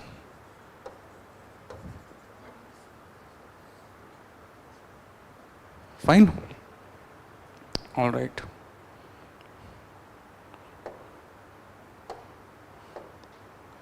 Okay.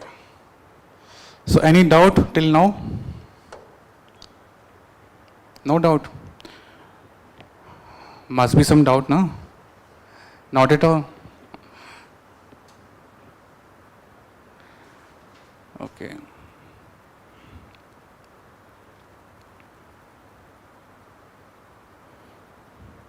So how many topics we have done?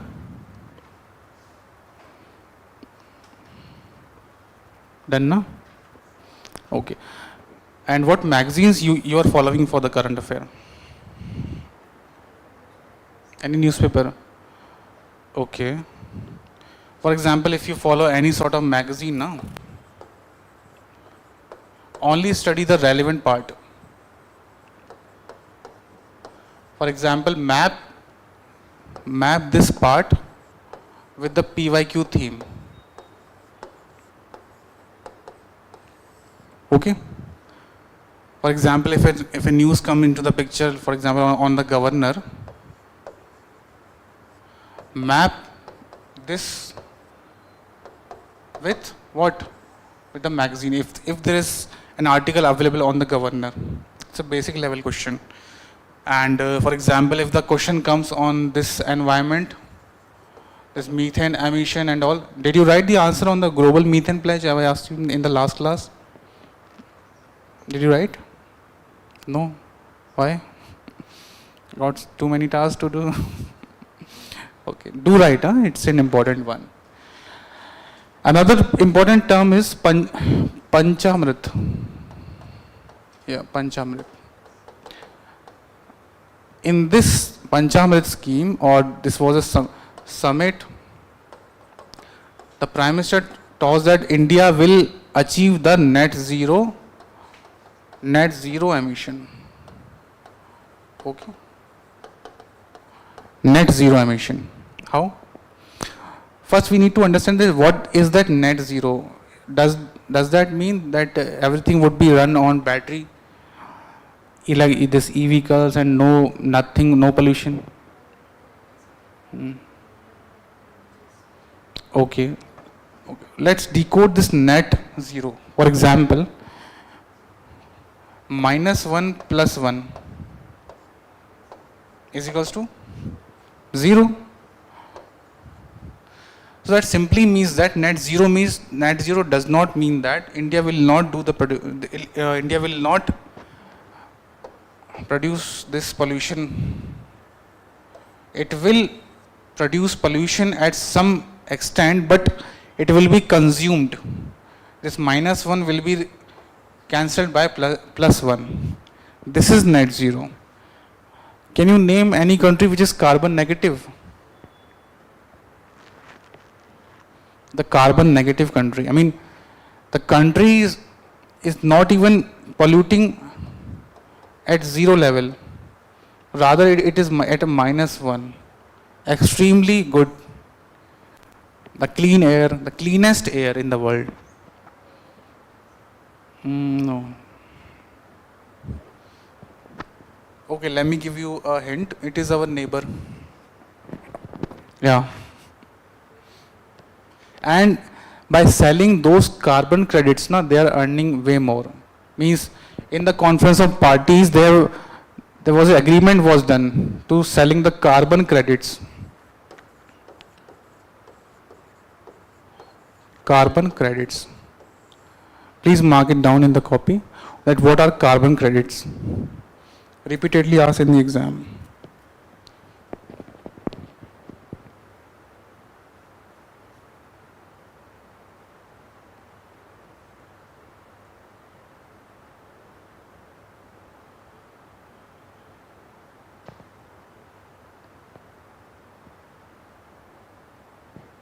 Done? What about the carbon negative country? Google it. It is our neighbor.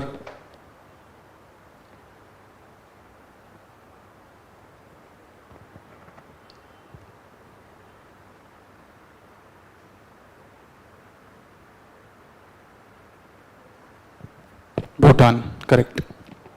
So Bhutan is a carbon negative country, fine? Could be a question in the UPSC Prelims. And by selling those carbon credits, they are earning way more.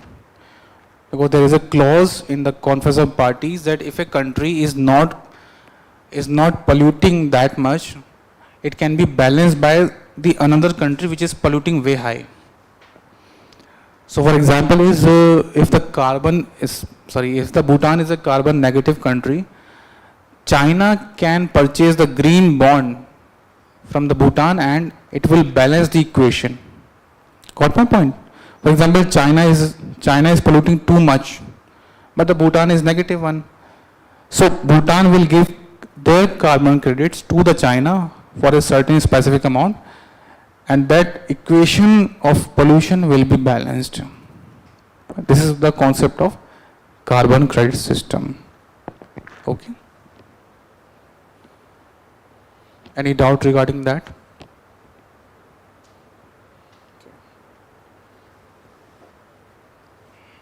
Okay. So tomorrow we will discuss about this conference of parties, align it with the PYQs of environmental science, and we'll also do some map work of this Africa region, because Africa is the favorite of this UPSC. You can expect 1 or 2 questions on this Africa, this Somalia, Tanzania, Horn of Africa. So this region, and Indo-Pacific, Indo-Maritime security. We have discussed in Indo-Maritime security, no? Okay. What remaining? Okay, we'll discuss the PYQs as well. Methane emissions, Paris Agreement, most important. Fine. Environment is done, no? Okay. We will link those static questions with the current one. Okay. What Yojana and all. Okay. Any doubt? And how about the last class questions? Haven't you done that? So by what time can I expect you to write it down? Tomorrow? Will you write? Okay. Just make a point, the bullet points only. Don't write the comprehensive answers, just the bullet point. Okay. Okay. Done? Any doubt? No doubt. Okay.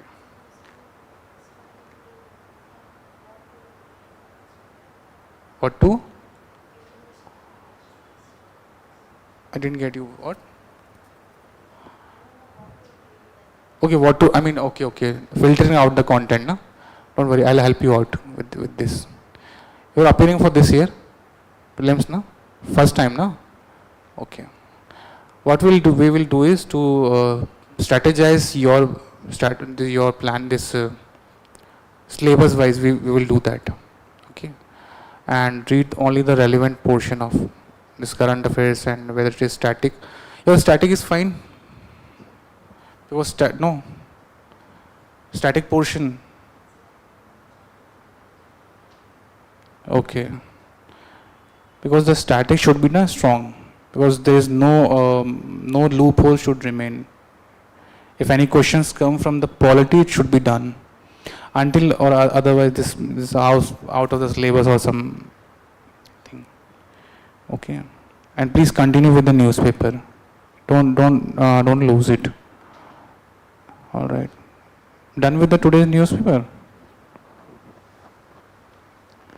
No? Okay. Okay. Got it. Okay. All right. So we'll meet tomorrow. Okay. Thank you.